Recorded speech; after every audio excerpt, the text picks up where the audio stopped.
Hi everyone, welcome to digital जी की classes. मैंने आपसे कहा था कि हम NCERT, history and geo and polity के इम्पॉर्टेंट टॉपिक्स करने वाले हैं जो कि हर बार पूछा गया है। देखो, पढ़ना तो सब है, बट जो चीज़ें मैं यहाँ पर आपको बता रही हूँ आप इसको इग्नोर बिल्कुल भी मत करना, क्योंकि यहाँ से क्वेश्चंस पूछा गया है। एंड येस, इसका ये मतलब बिल्कुल भी नहीं है कि सिर्फ जो चीज़ें इस क्लास में बताई जा रही हैं सिर्फ आपको वही पढ़ना है, अपनी किताबों से, नोट से नहीं, सब कुछ पढ़ना है, क्योंकि क्वेश्चंस कहीं से भी पूछा जा सकता है। ये बेसिकली आप समझ ही सकते हो कि कुछ ऐसे भी टॉपिक्स होते हैं जो कि हर साल रिपीट होता है, तो मे बी इस बार भी आए।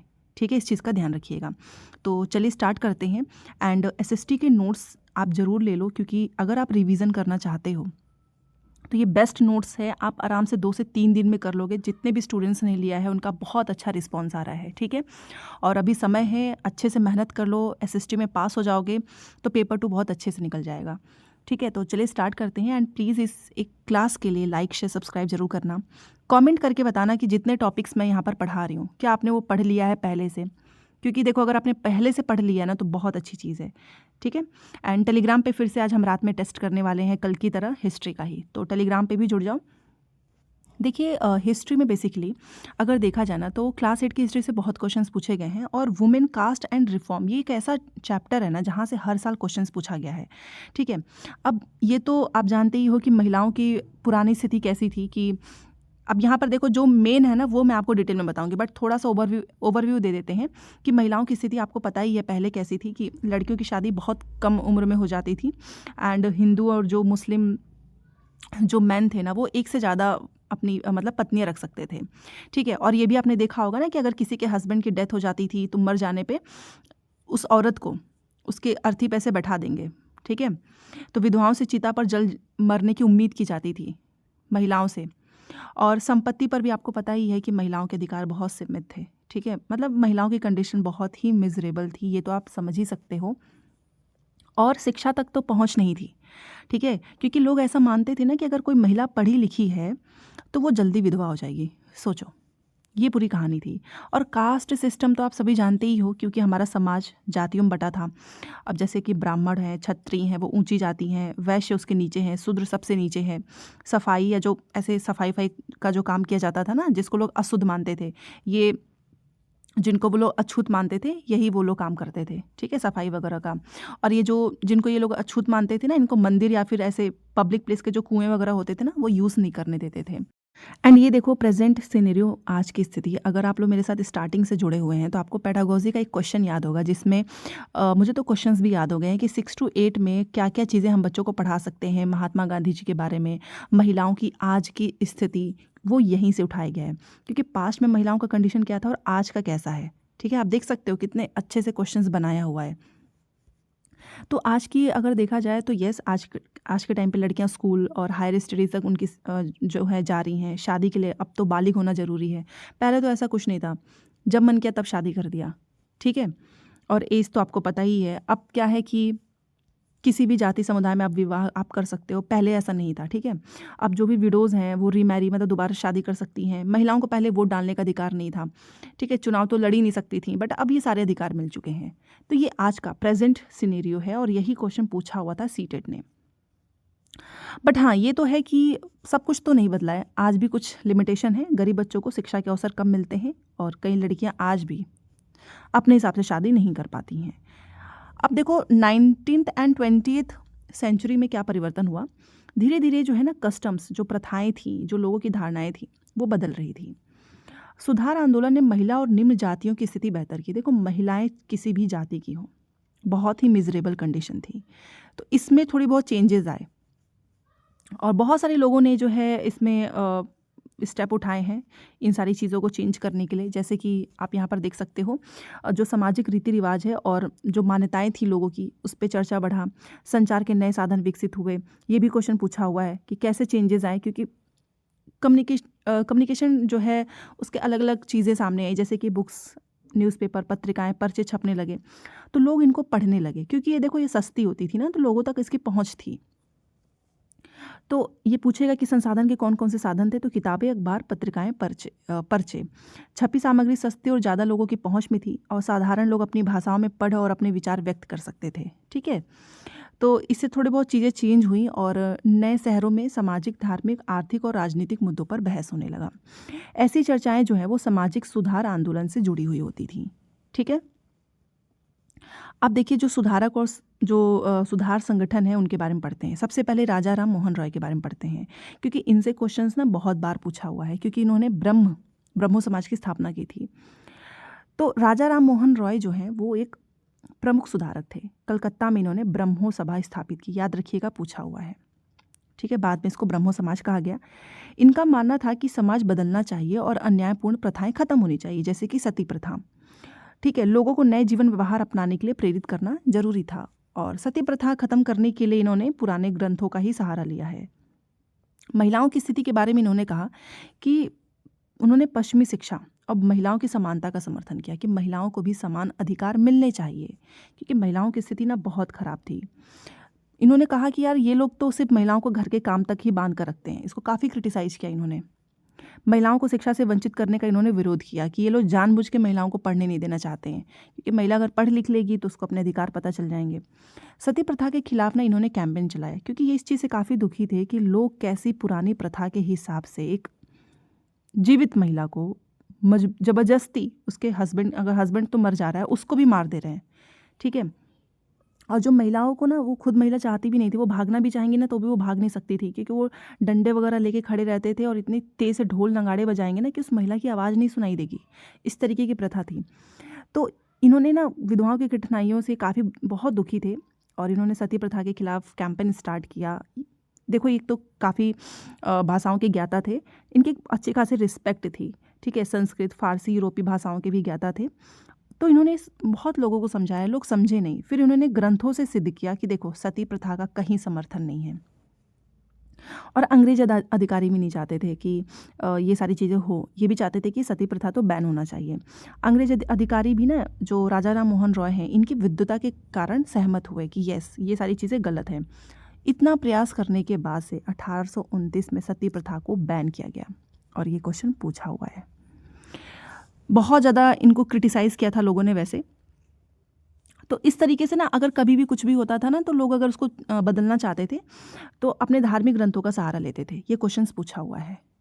ठीक है, अब बात करते हैं ईश्वर चंद्र विद्यासागर। देखो, सती प्रथा का राजा राम मोहन रॉय से है, और जो विधवा विवाह, क्योंकि विधवाओं का ना, अगर किसी के हस्बैंड की डेथ हो जाती थी ना, तो लोग उसकी शादी नहीं करने देते थे, जिसको लेकर ये ईश्वर चंद्र विद्यासागर बोलते थे कि भाई महिलाओं को भी जीने का अधिकार है, और इन्होंने विधवा विवाह के लिए काम किया।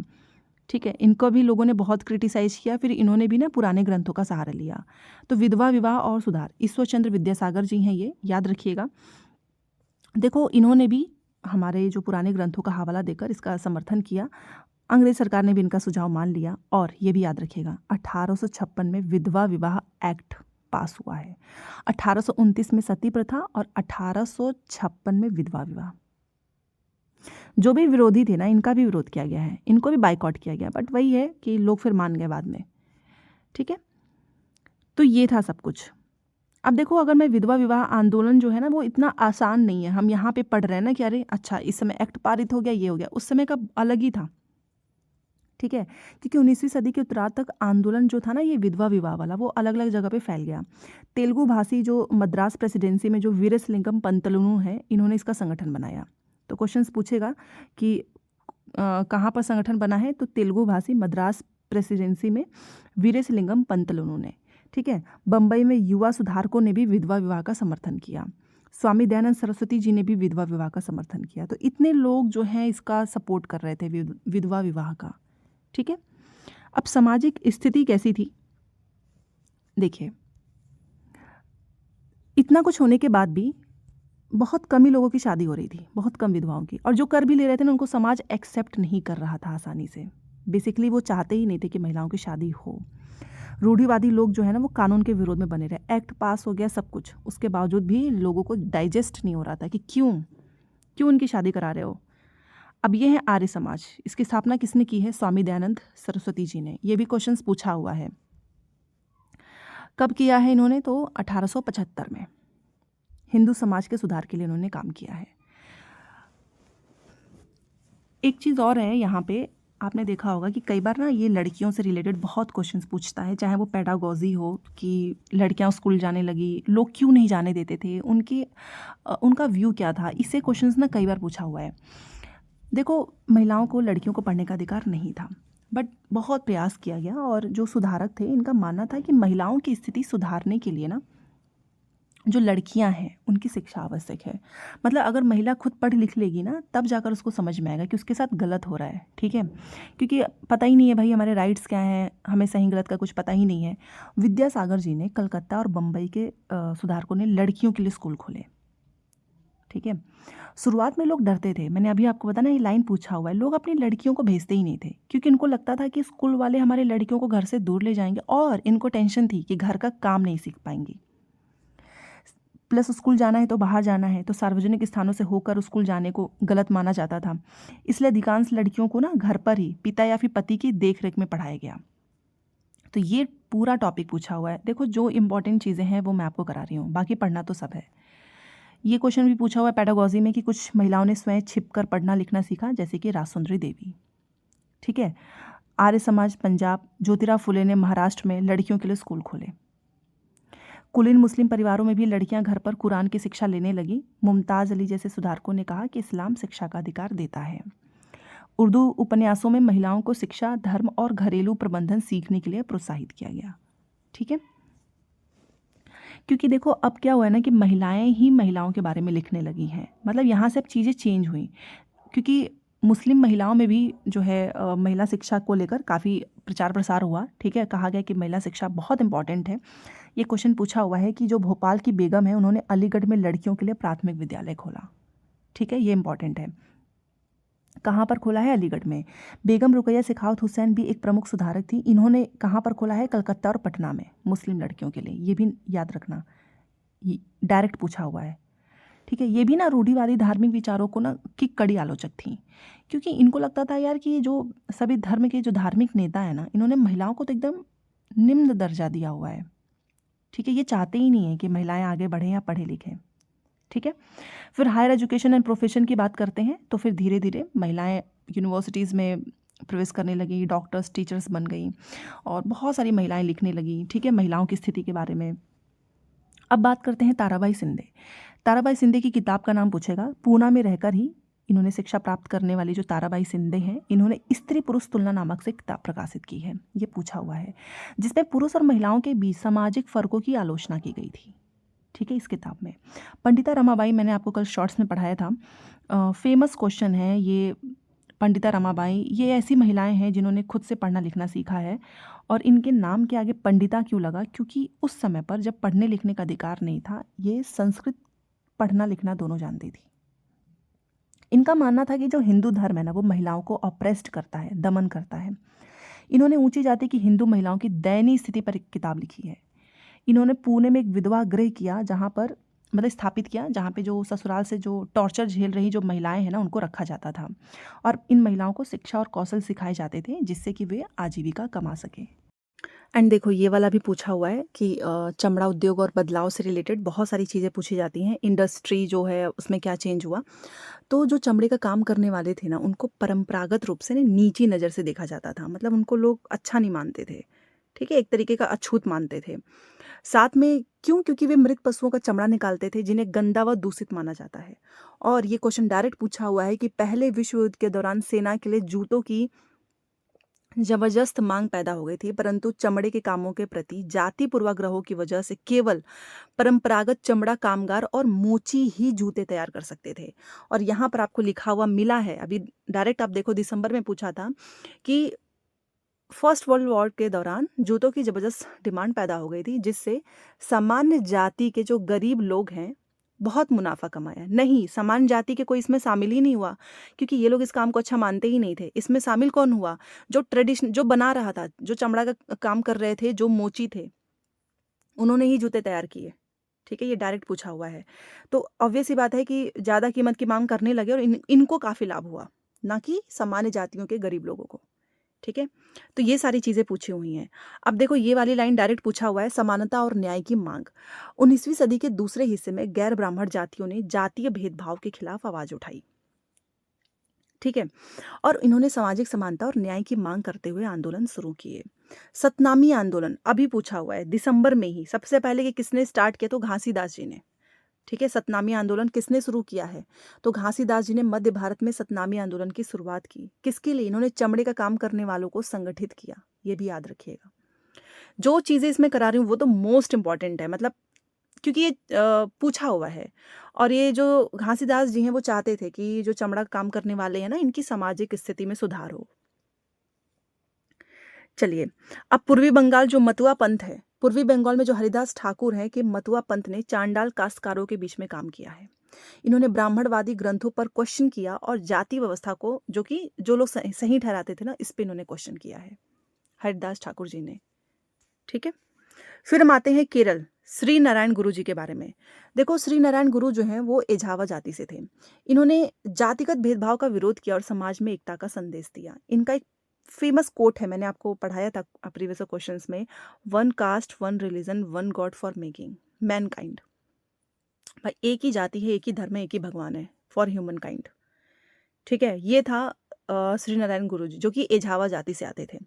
तो किसका विरोध किया इन्होंने? जातिगत भेदभाव का, समाज में एकता का संदेश दिया है इन्होंने। ठीक है, तो ये सारी चीज़ें पूछी हुई हैं, बाकी वही सब कुछ इसमें लिखा हुआ है। अब बात करते हैं गुलामगिरी।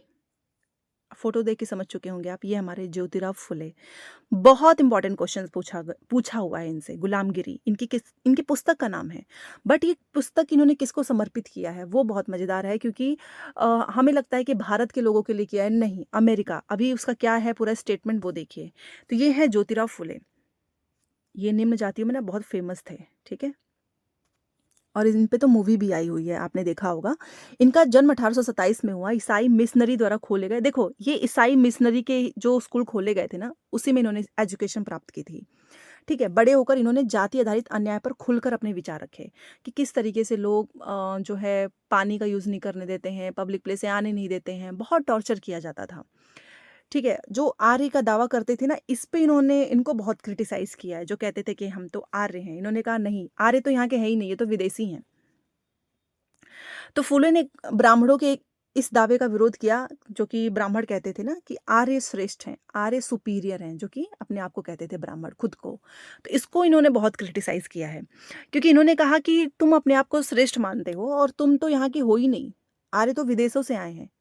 और यहाँ के जो मूल निवासी, जिनको तुमने अछूत निचली जाति माना हुआ है, वो ये उनका देश है जिसको तुमने गुलाम बनाया है, यहाँ के लोगों को हरा कर। ठीक है, तो तुम तो विदेशी हो, तुम यहाँ के हो ही नहीं, तुमने मूल निवासियों को हराया है, उनको गुलाम बनाया है। आर्यों ने प्रभुत्व जमाने जो है प्रभुत्व अपना जमाया और उसके बाद से जनता को पराजित किया।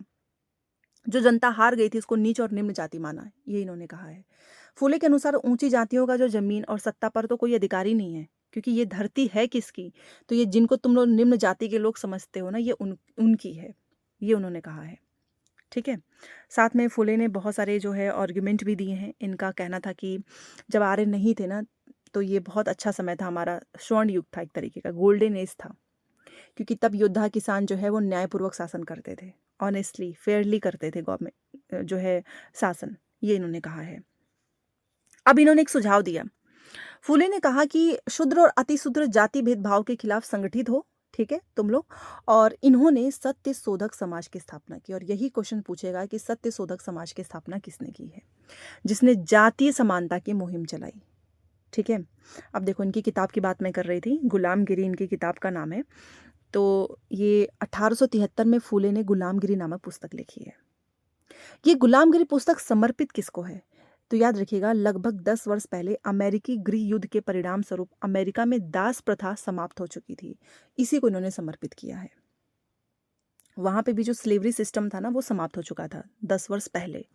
ठीक है, तो फुले ने अपनी पुस्तक उन अमेरिकियों को समर्पित किया जिन्होंने गुलामों को स्वतंत्रता दिलाने के लिए संघर्ष किया है। ठीक है, और इन्होंने भारत की निम्न जाति और अमेरिका के काले गुलामों की दुर्दशा को जोड़ा एक साथ। तो ये पूरी कहानी है। तो फुले से रिलेटेड ये सारी चीज़ें पूछी जाती हैं। बाकी फुले ने जो है जाति विरोध को सभी प्रकार की असमानता से जोड़ा है। वे उच्च जाति की महिलाओं, मजदूर और निम्न जाति की समस्याओं से गहराई से चिंतित थे। देखो, महिलाएं चाहे वो ऊंची की हो जाति की हो या निचली जाति की हो, सभी के साथ बुरा होता था। कंडीशन सबकी बेकार थी। जाति सुधार का यह आंदोलन 20वीं सदी में भी पश्चिम भारत में भीमराव अंबेडकर और याद रखना क्योंकि ये क्वेश्चन पूछा हुआ है कि जाति सुधार का जो आंदोलन है पश्चिम में किसने संभाला था, तो भीमराव अंबेडकर जी, और दक्षिण में किसने, तो ईवी रामास्वामी नायकर जैसे महान दलित नेताओं के नेतृत्व में चला है। ठीक है, तो ये भी पूछा हुआ है। अब देखो अंबेडकर जी के बारे में तो सभी जानते ही हैं। जो मंदिर प्रवेश आंदोलन 1927 में स्टार्ट हुआ, ठीक है, ये एक महार परिवार में पैदा हुए थे। जन्म से इन्होंने बहुत सारे भेदभाव देखे, मतलब स्कूल के टाइम पे भी इनको बाहर जमीन पे बैठना पड़ता था, जिससे जो अपर कास्ट के जो बच्चे जिस नल से पानी पीते थे उससे इनको पीने की अनुमति भी नहीं थी। फिर ये एजुकेशन प्राप्त करते हैं, ठीक है, फॉरेन से आते हैं, वहाँ से अमेरिका से पढ़ाई करके 1919 में ये भारत लौटते हैं और जातीय अन्याय पर इन्होंने लिखना शुरू किया। क्योंकि देखो उस समय पे मंदिर में ना जाना सबको अलाउ नहीं था, तो इन्होंने कहा कि समाज में यही माना जाता है कि मंदिरों में सिर्फ ऊंची जाति के लोग ही प्रवेश कर सकते हैं। दलित को तो ना तो मंदिर में जाने अलाउ है, ना तो मंदिर का पानी पीने का अधिकार है। ठीक है, तो इन्होंने चलाया मंदिर प्रवेश आंदोलन 1927 में, इन्होंने स्टार्ट किया अंबेडकर जी ने। ये 1927 पूछा हुआ है। इस आंदोलन में महार समुदाय ने बड़ी संख्या में भाग लिया।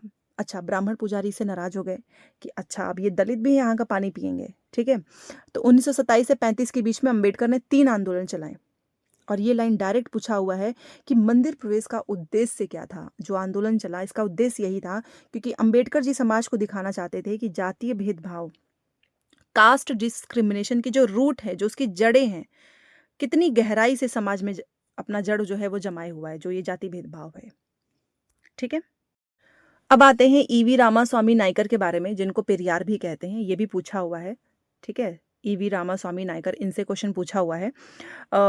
देखो पेरियार थे वो एक मिडिल क्लास फैमिली में पले बढ़े थे और स्टार्टिंग से ही इन्होंने मतलब सन्यासी थे और संस्कृत शास्त्रों का ना गहन अध्ययन इन्होंने किया था। बाद में ये कांग्रेस के सदस्य भी बन गए थे।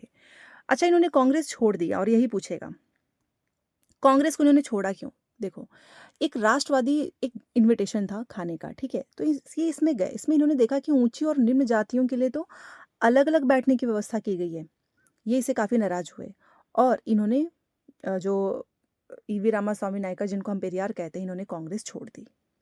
ठीक है, तब जाकर फिर इन्होंने स्वाभिमान आंदोलन स्टार्ट किया, जिसे आत्मसम्मान आंदोलन भी कहते हैं, सेल्फ रिस्पेक्ट मूवमेंट भी कहते हैं। और यही क्वेश्चन पूछा है कि आत्मसम्मान आंदोलन, सेल्फ रिस्पेक्ट मूवमेंट, स्वाभिमान आंदोलन सब एक ही है, किसने शुरू किया है, तो पेरियार ने। ठीक है, तो इन्होंने ये आंदोलन स्टार्ट किया। इनका मानना था कि अछूत ही मूल तमिल और द्रविड़ संस्कृति के असली वाहक हैं। इन्होंने यही कहा कि जो अनटचेबल, जिसको तुम मानते हो ना, यही इसके असली वाहक हैं। लेकिन ब्राह्मणों ने क्या कर लिया, इनको अपने अधीन कर लिया है। इनका तर्क था कि देखो, धार्मिक जो नेता हैं, ठीक है, सामाजिक असमानता को ईश्वर प्रदत्त मानकर सही ठहराते हैं। जो भी रिलीजियस लीडर है वो जस्टिफाई करते हैं कास्ट इनइक्वालिटी को कि ये तो भगवान ने दिया है। ठीक है, इसलिए अछूतों को धार्मिक बंधनों से भी खुद को मुक्त करना होगा। आप सभी को इसे आज़ादी पानी ही होगी, ये जो भी धार्मिक बंधन है। ठीक है, और उसके बाद से जो धार्मिक ग्रंथों की काफ़ी आलोचना हुई। हिंदू जो है, पेरियार ने कहा कि जो हिंदू वेद पुराण इसको काफ़ी क्रिटिसाइज़ करते थे, हिंदू वेद पुराणों को, विशेष रूप से मनुस्मृति, भगवद गीता, रामायण, क्योंकि उन्होंने तर्क दिया कि ब्राह्मण ने इन ग्रंथों का उपयोग निचली जाति व महिलाओं पर प्रभुत्व के लिए किया है। ठीक है, एंड देखिए यहाँ से ना कई बार क्वेश्चंस पूछे हुए हैं, जैसे कि ब्रह्मो समाज, प्रार्थना समाज, वेद समाज, आर्य समाज, मैंने आपको बताया भी है। तो ये ब्रह्मो समाज से क्वेश्चंस पूछा हुआ है कि ब्रह्मो समाज की स्थापना कब हुई, 1830 में, और इसमें मूर्ति पूजा और बलि का विरोध किया गया है। इसके अनुयायी जो है उपनिषद में विश्वास रखते थे और सदस्यों को अन्य धर्मों की आलोचना करने की अनुमति नहीं थी। इसने हिंदू और ईसाई धर्म की तार्किक व्याख्या की है। तो याद रखिएगा ब्रह्मो समाज की स्थापना कब हुई है और इसके सारे फैक्ट्स, क्योंकि ये पूछा हुआ है। ठीक है, उसी तरीके से आप यंग बंगाल मूवमेंट का भी याद रखो। डेरोजियो ने 1820 के दशक में हिंदू कॉलेज कलकत्ता के अध्यापक थे। इन्होंने विद्यार्थियों को परंपराओं पर सवाल उठाने के लिए प्रेरित किया। इस आंदोलन ने स्त्री शिक्षा की मांग की, सोच और अभिव्यक्ति की स्वतंत्रता का समर्थन किया गया। तो ये सारे लाइन आपको यंग बंगाल मूवमेंट का याद रखना है, क्योंकि ऐसे ना छोटे छोटे ये जो मैं आपको बता रही हूँ ये स्टेटमेंट में पूछा जाएगा। उसी तरीके से ये रामकृष्ण मिशन है। देखो, सबसे पहले तो रामकृष्ण मिशन का जो नाम है वो रामकृष्ण परमहंस के नाम पे पड़ा है। ये सेवा के माध्यम से मुक्ति में विश्वास करता था। स्वामी विवेकानंद इसके प्रमुख नेता थे और इन्होंने वेदांत को विश्व स्तर पे फैलाया है। ठीक है, ग्लोबल लेवल पे। इनका मानना था कि सुधार तो तभी सफल होगा जब जनता का जीवन बेहतर हो। युवाओं को राष्ट्र सेवा के लिए भी इन्होंने प्रेरित किया है। ठीक है, तो ये जो चीज़ें मैं आपको बता रही हूँ ये एनसीईआरटी के बुक्स में ना फोटोज़ में लगे होते हैं, बट मैं यहाँ पर एक एक चीज़ आपको बता रही हूँ क्योंकि ये सब कुछ पूछा हुआ है। सेम उसी तरीके से देखो प्रार्थना समाज पूछा है कि प्रार्थना समाज की स्थापना कहाँ हुई थी? 1867 में मुंबई में हुई है। इसने जाति व्यवस्था का विरोध किया है, विधवा विवाह और महिला शिक्षा का समर्थन किया है। डायरेक्ट पूछा हुआ है। और ये तो ज़्यादा दूर जाना ही नहीं है, वेद समाज 2024 में ही पूछा है। ठीक है, वेद समाज 1864 में मद्रास में स्थापित हुआ और यह ब्रह्मो समाज से प्रेरित था। और यही लाइन पूछा है, वेद समाज लिखकर यहाँ पर लिख दिया था कि यह आर्य समाज से प्रेरित था। मे भी आपको याद आ रहा हो प्रीवियस क्वेश्चंस। ठीक है, बट आप देख सकते हो ये एनसीईआरटी से उठाया हुआ है। याद रखिएगा, वेद समाज जो है वो ब्रह्मो समाज से प्रेरित था। ठीक है, और ये 1864 में मद्रास में स्थापित हुआ है। डायरेक्ट पूछा हुआ है। और ये जो वेद समाज है आपका, ये समाज ने जाति भेदभाव का विरोध किया, विधवा विवाह और महिला शिक्षा को बढ़ावा दिया गया और एक ईश्वर में विश्वास किया जाता था। ठीक है, चलो अब बात करते हैं अलीगढ़ मूवमेंट का। देखो, अलीगढ़ आंदोलन के नेता कौन थे? सर सैयद अहमद खां थे। 1875 में अलीगढ़ में मोहम्मद एंग्लो ओरिएंटल कॉलेज की स्थापना की गई। इसमें आधुनिक और वैज्ञानिक शिक्षा दी जाती थी। बाद में यह अलीगढ़ मुस्लिम विश्वविद्यालय बना। तो ये सारी चीज़ें पूछी हुई हैं। सेम उसी तरीके से आपका सिंह सभा, इसका आंदोलन ये 1873 में अमृतसर में शुरू हुआ। इसका उद्देश्य सिख धर्म में सुधार करना था। अंधविश्वास और जाति भेद का विरोध किया गया। सिखों को आधुनिक और धार्मिक शिक्षा देने का प्रयास किया गया। तो ये भी याद रखिए, सिंह सभा। ठीक है, अब हमारा जो नेक्स्ट टॉपिक है ना वो है बंगाल विभाजन, partition of Bengal. National movement का है, बार बार ये क्वेश्चन पूछा गया है। और आप ये तस्वीर देखिए, ये उस समय की रियल फोटो है। स्वदेशी आंदोलन जो है इसके विरोध में, बंगाल विभाजन के विरोध में स्वदेशी आंदोलन स्टार्ट हुआ था, जिसमें हजारों लोग शामिल हुए थे। इसकी पूरी स्टोरी क्या है वो समझते हैं, क्योंकि ये क्वेश्चन कई बार पूछा है। देखो, ये जो बंगाल विभाजन है ना, ये अंग्रेजों ने जानबूझकर किया था। इनका मोटिव क्या था वो देखते हैं। सबसे पहले तो किसने किया है ये नाम पूछेगा आपसे, कई बार पूछा हुआ है। तो 1905 में वायसराय कर्जन ने बंगाल का बंटवारा कर दिया। देखो, बंगाल उस समय ना ब्रिटिश भारत का सबसे बड़ा प्रांत था। आज इमेजिन करो आप, जो आज का बिहार है, उड़ीसा है, वो बंगाल का ही हिस्सा था। तो आप समझ सकते हो बंगाल बहुत बड़ा प्रांत था। अंग्रेजों ने झूठ मूठ का ये क्लेम किया कि हम इसको इसलिए बांट रहे हैं फॉर एडमिनिस्ट्रेटिव कन्वीनियंस, प्रशासनिक सुविधा के लिए। बट उद्देश्य कुछ और था। देखो, बंगाल उस समय जितने भी जो नेता वगैरह, उनका एक गढ़ माना जाता था। ठीक है, इनको अच्छे से पता था कि अगर यहाँ इसको बांट देंगे ना तो ये कमज़ोर हो जाएंगे। ठीक है, बेसिकली ये ना फूट डालना चाहते थे हिंदू मुस्लिम कम्युनिटी के बीच में भी। और झूठ मूठ का दावा कर दिया कि अच्छा प्रशासनिक सुविधा के लिए कर रहे हैं। इनका वास्तविक उद्देश्य क्या था? बंगाली नेताओं को कमज़ोर करना और बंगाल की एकजुटता को तोड़ना। ठीक है, खैर ये कामयाब नहीं हो पाए, क्योंकि बाद में 1907 की तो स्टोरी आपको पता ही है। पूर्वी बंगाल को अलग कर असम में मिला दिया गया था। ठीक है, तो इस तरीके से इन्होंने बाँटा। अब जैसे ही इन्होंने बाँटा ना बंगाल को अंग्रेज़ों ने, तो ये बात धीरे-धीरे पूरे मतलब अलग-अलग राज्यों में फैल गई और लोगों का आक्रोश जो है वो फैल गया। क्योंकि सब इस बात से नाराज़ थे कि इन्होंने तो फिर मतलब बंगाल को ही बाँट दिया। तो एक तरीके का पूरा नेशन वाइड जो है विरोध स्टार्ट हुआ। देखो, बंगाल विभाजन से देश भर में आक्रोश फैल गया था। जो मध्यम वर्गीय है, उग्रवादी हैं, दोनों ने मिलकर विरोध किया है। जुलूस, सभा, बड़े आंदोलन आयोजित हुए, नए-नए तरीके अपनाए गए थे। ठीक है? और इसी में से एक स्टार्ट होता है, इसी के विरोध में स्वदेशी आंदोलन का आरंभ। इसको स्वदेशी आंदोलन कहते हैं और आंध्र के डेल्टा क्षेत्र में हम इसको वंदे मातरम आंदोलन कहते हैं। सबसे अधिक प्रभाव तो बंगाल में था। हाँ, बट ये है कि पूरे देश में इसकी गूंज उठी थी, क्योंकि सबको पता चल चुका था और सब इस चीज़ से काफ़ी नाराज़ थे। ठीक है? और ये जो आपका स्वदेशी आंदोलन है ना, इसको हम आंध्रा के डेल्टा क्षेत्र में वंदे मातरम आंदोलन कहते हैं। ये भी नाम पूछा हुआ है। अच्छा, ये स्वदेशी आंदोलन का उद्देश्य क्या था? ये आपसे पूछेगा, क्यों इसको किया गया? तो एक तो ब्रिटिश शासन के विरोध में स्टार्ट हुआ। ठीक है? और इसका उद्देश्य था कि स्वयं सहायता, मतलब सेल्फ हेल्प और सेल्फ रिलायंस, स्वावलंबन पर का प्रचार, कि हमें अब ब्रिटिश के ऊपर ऐसे डिपेंड नहीं रहना है। स्वदेशी जो उद्योग है उसको बढ़ावा दिया गया। राष्ट्रीय शिक्षा जो थी, नेशनल एजुकेशन, इसका जो है प्रमोशन किया गया, मतलब बढ़ावा किया गया। जो भारतीय विषय हैं इसके उपयोग की बढ़ोतरी हुई। ठीक है? और इन्होंने बोला कि जो भी विदेशी अंग्रेजी जो भी चीज़ें हैं ना, उसका बहिष्कार करो, उसको बायकॉट करो। ठीक है? तो ये भी कहा गया। स्वदेशी आंदोलन मतलब अपनी चीज़ें अपनानी है, बाहर की जो भी चीज़ें हैं उसको बहिष्कार करो। तो जो उग्रवादी हैं, एक्सट्रीमिस्ट, जनता को संगठित कर ब्रिटिश वस्तुओं और संस्थानों के बहिष्कार पर जोर देते हैं, और कुछ लोग सशस्त्र या क्रांतिकारी हिंसा के भी समर्थक थे। तो ये 1905 का बंगाल विभाजन पूछा हुआ है, ठीक है। जो हमारा इंपॉर्टेंट है वो है रॉलेट एक्ट। देखो ये भी कई बार पूछा हुआ है, रॉलेट कानून जो कि पारित हुआ था, इसका क्या मतलब है। देखो क्या हुआ ना कि 1919 में ब्रिटिश सरकार ने रॉलेट एक्ट पारित किया।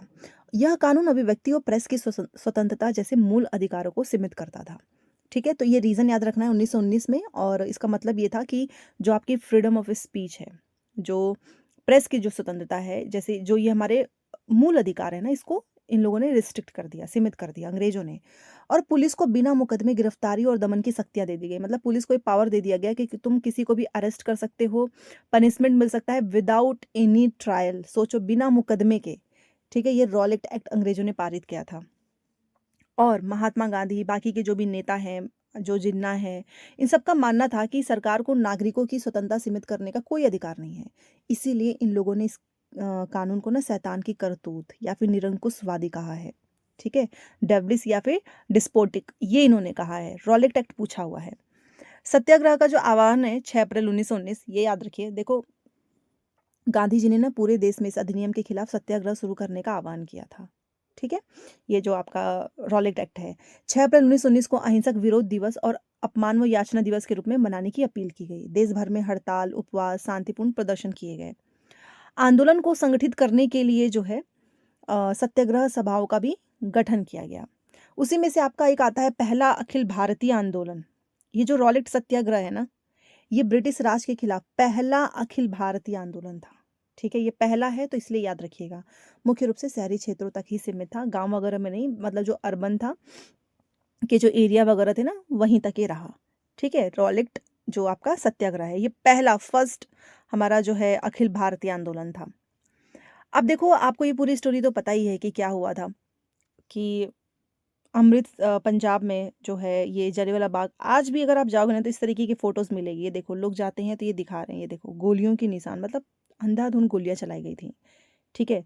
जलियांवाला बाग से एक क्वेश्चन जरूर पूछता है, और वो ये है कि सबसे पहले तो ब्रिटिश सरकार ने ये जो आंदोलन था ना, जो अभी हमने देखा पहला जो अखिल आंदोलन था, इसको कुचलने के लिए दमनकारी कदम उठाया।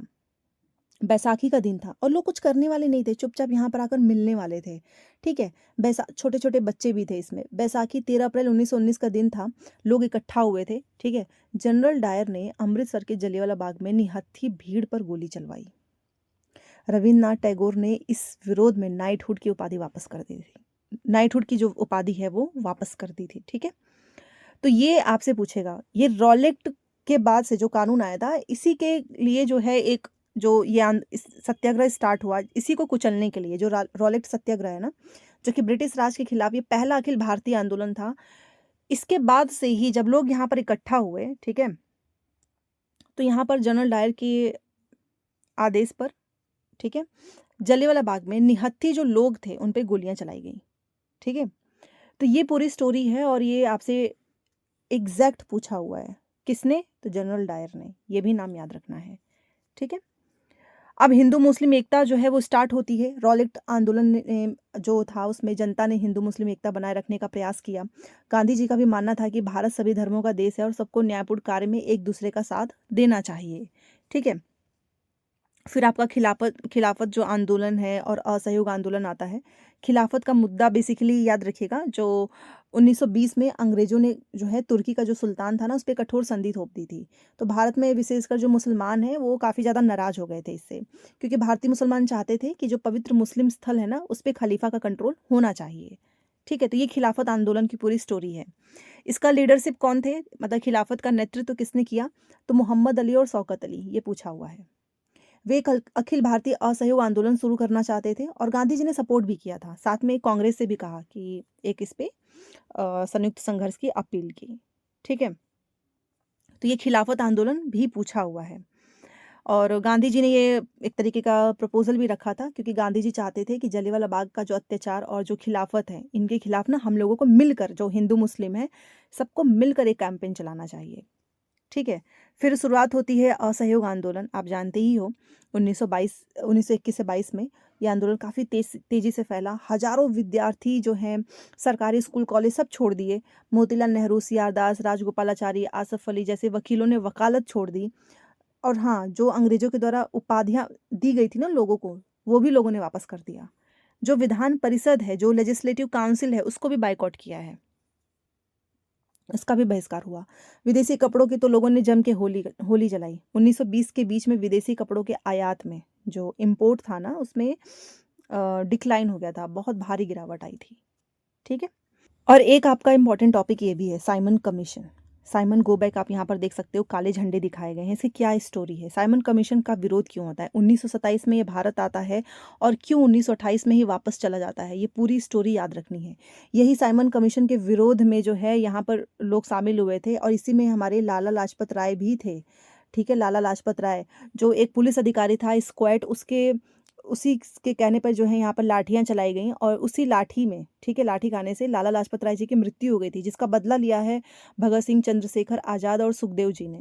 ठीक है? हाँ, ये बात और है कि वो स्कॉट को मारना चाहते थे और गलती से सॉन्डर्स की हत्या हो जाती है। ये पूरी स्टोरी यहीं से शुरू होती है। तो साइमन कमीशन का विरोध क्यों हुआ, ये देखिए। देखो एक्चुअली में हुआ क्या कि 1927 में जो ब्रिटिश सरकार है, उसने लॉर्ड साइमन की अध्यक्षता में एक आयोग भारत भेजा। ठीक है? इसलिए इसका नाम साइमन कमीशन पड़ गया।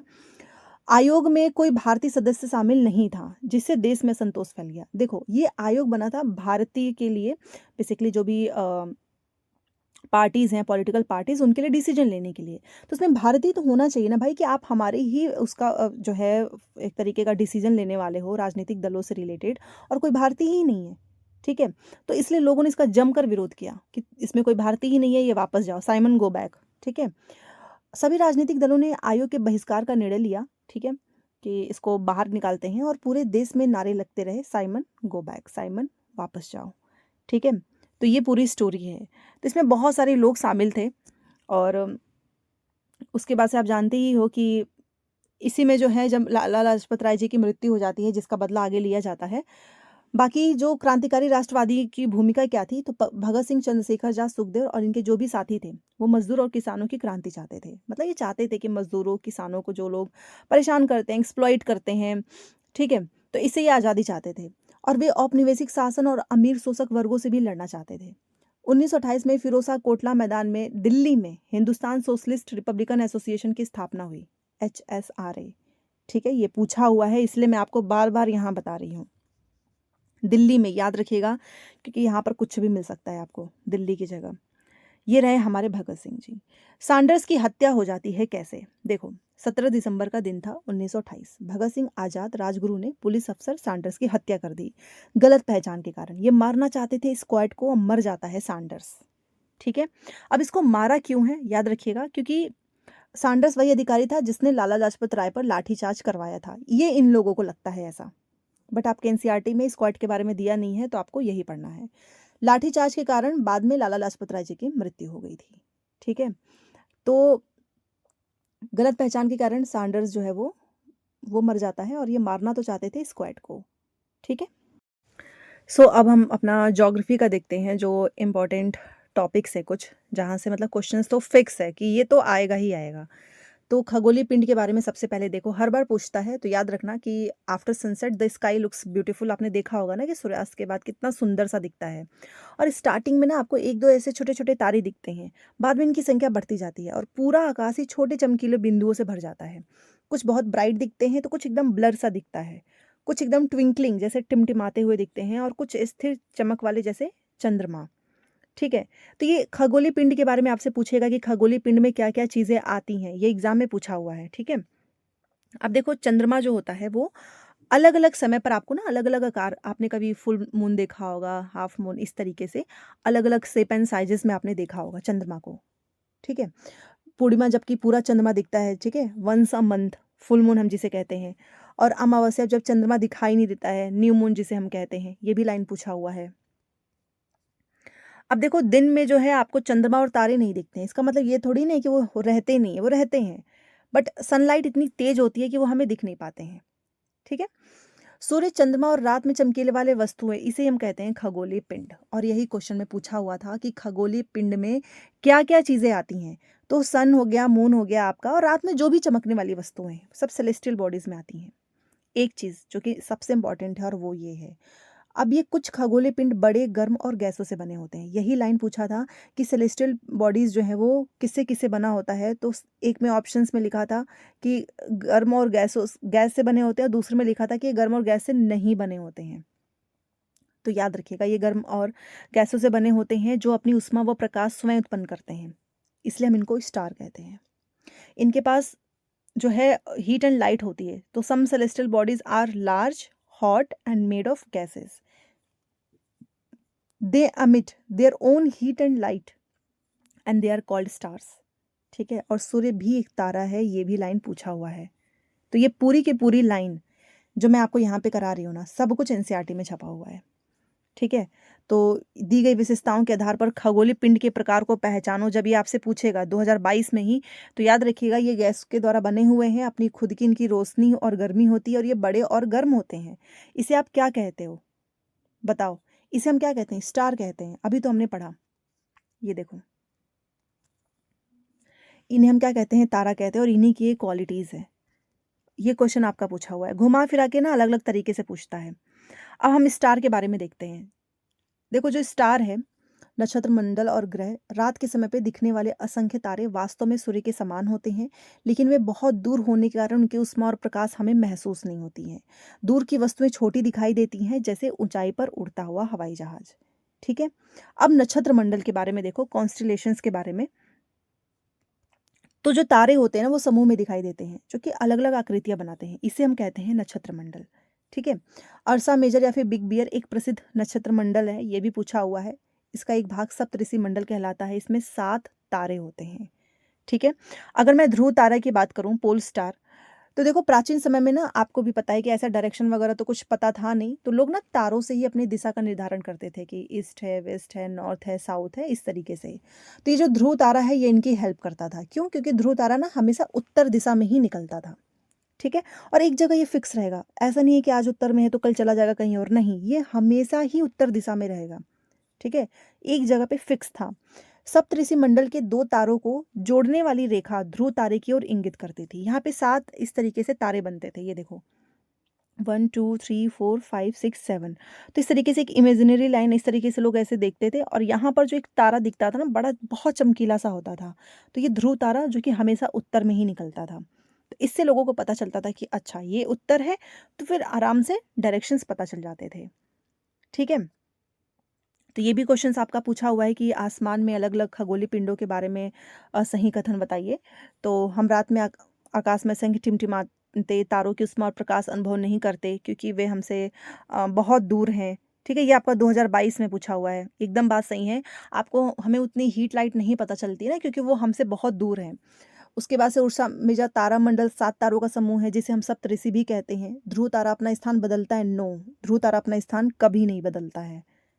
Moon appears in different shapes and positions at different times. अभी हमने देखा, चंद्रमा अलग अलग समय पे अलग अलग आकार और स्थिति में हमें दिखता है। ठीक है, तो डी सही है, बट सी सही नहीं है। चलिए, अब कुछ प्लैनेट के बारे में देख लेते हैं, क्योंकि ये भी पूछा हुआ है। ग्रह के बारे में देखो, स्टार की अपनी लाइट हीट होती है, बट प्लैनेट की नहीं होती है। जो ग्रह होते हैं, कुछ खगोलीय पिंडों में ना अपना प्रकाश या उष्मा नहीं होता है, ये तारों के प्रकाश से चमकते हैं, और इसी को कहते हैं प्लैनेट। ठीक है, प्लैनेट सब प्लेंटिया से बना है, ग्रीक शब्द है जिसका मतलब ही होता है परिभ्रमक। अब आप पृथ्वी पर रहते हो ना, ये भी एक प्लैनेट ही है, और इसको हीट लाइट कहाँ से मिलती है? सन से मिलता है। ठीक है, और जो सूर्य है वो पृथ्वी के सबसे निकट का तारा है, इसीलिए हमको सन थोड़ा सा बड़ा और उसकी हीट हमें पता चलती है ना। बाकी के और भी हैं, बट वो हमसे इतना दूर है ना कि हमें पता नहीं चल पाता है। ठीक है, दूर से जैसे चंद्रमा से देखने पर पृथ्वी चमकती हुई दिखाई देती है। ठीक है, तो ये जो है प्लैनेट, ये ग्रह हमसे पूछा हुआ है। सौरमंडल में हम जैसे जैसे सूर्य से दूर जाते हैं, सूर्य से, ये 2021 में पूछा है, तो ग्रहों का आकार क्या क्रमशः घटता जाता है? सूर्य के अधिक समीप के ग्रह गैस और तरल पदार्थों से बने होते हैं, और सूर्य से दूर स्थित ग्रह चट्टानों से बने होते हैं। या फिर ग्रह जो हैं, ग्रहों के द्वारा सूर्य के चारों ओर एक परिक्रमण करने की अवधि बढ़ती जाती है, या फिर ग्रहों के द्वारा सूर्य के चारों ओर एक परिक्रमण करने की अवधि बढ़ती जाती है। याद रखो, जैसे जैसे आप दूर होगे ना, तो ग्रहों के द्वारा सूर्य, ये देखो सन के चारों तरफ जो अर्थ है इसका रिवॉल्व करता है ना, हमारा अर्थ अपने एक्सिस पे भी रोटेट करता है, जिसकी वजह से डे एंड नाइट होते हैं, और इस तरीके से सन के चारों तरफ रिवॉल्व भी होता है।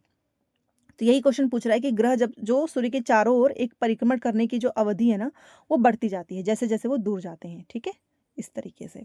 So option number third. तो ये क्वेश्चन भी आपका 2021 में पूछा हुआ है कि हम सौर मंडल में जैसे जैसे सूर्य से दूर जाते हैं तो वो अवधि बढ़ती जाती है। So option number third.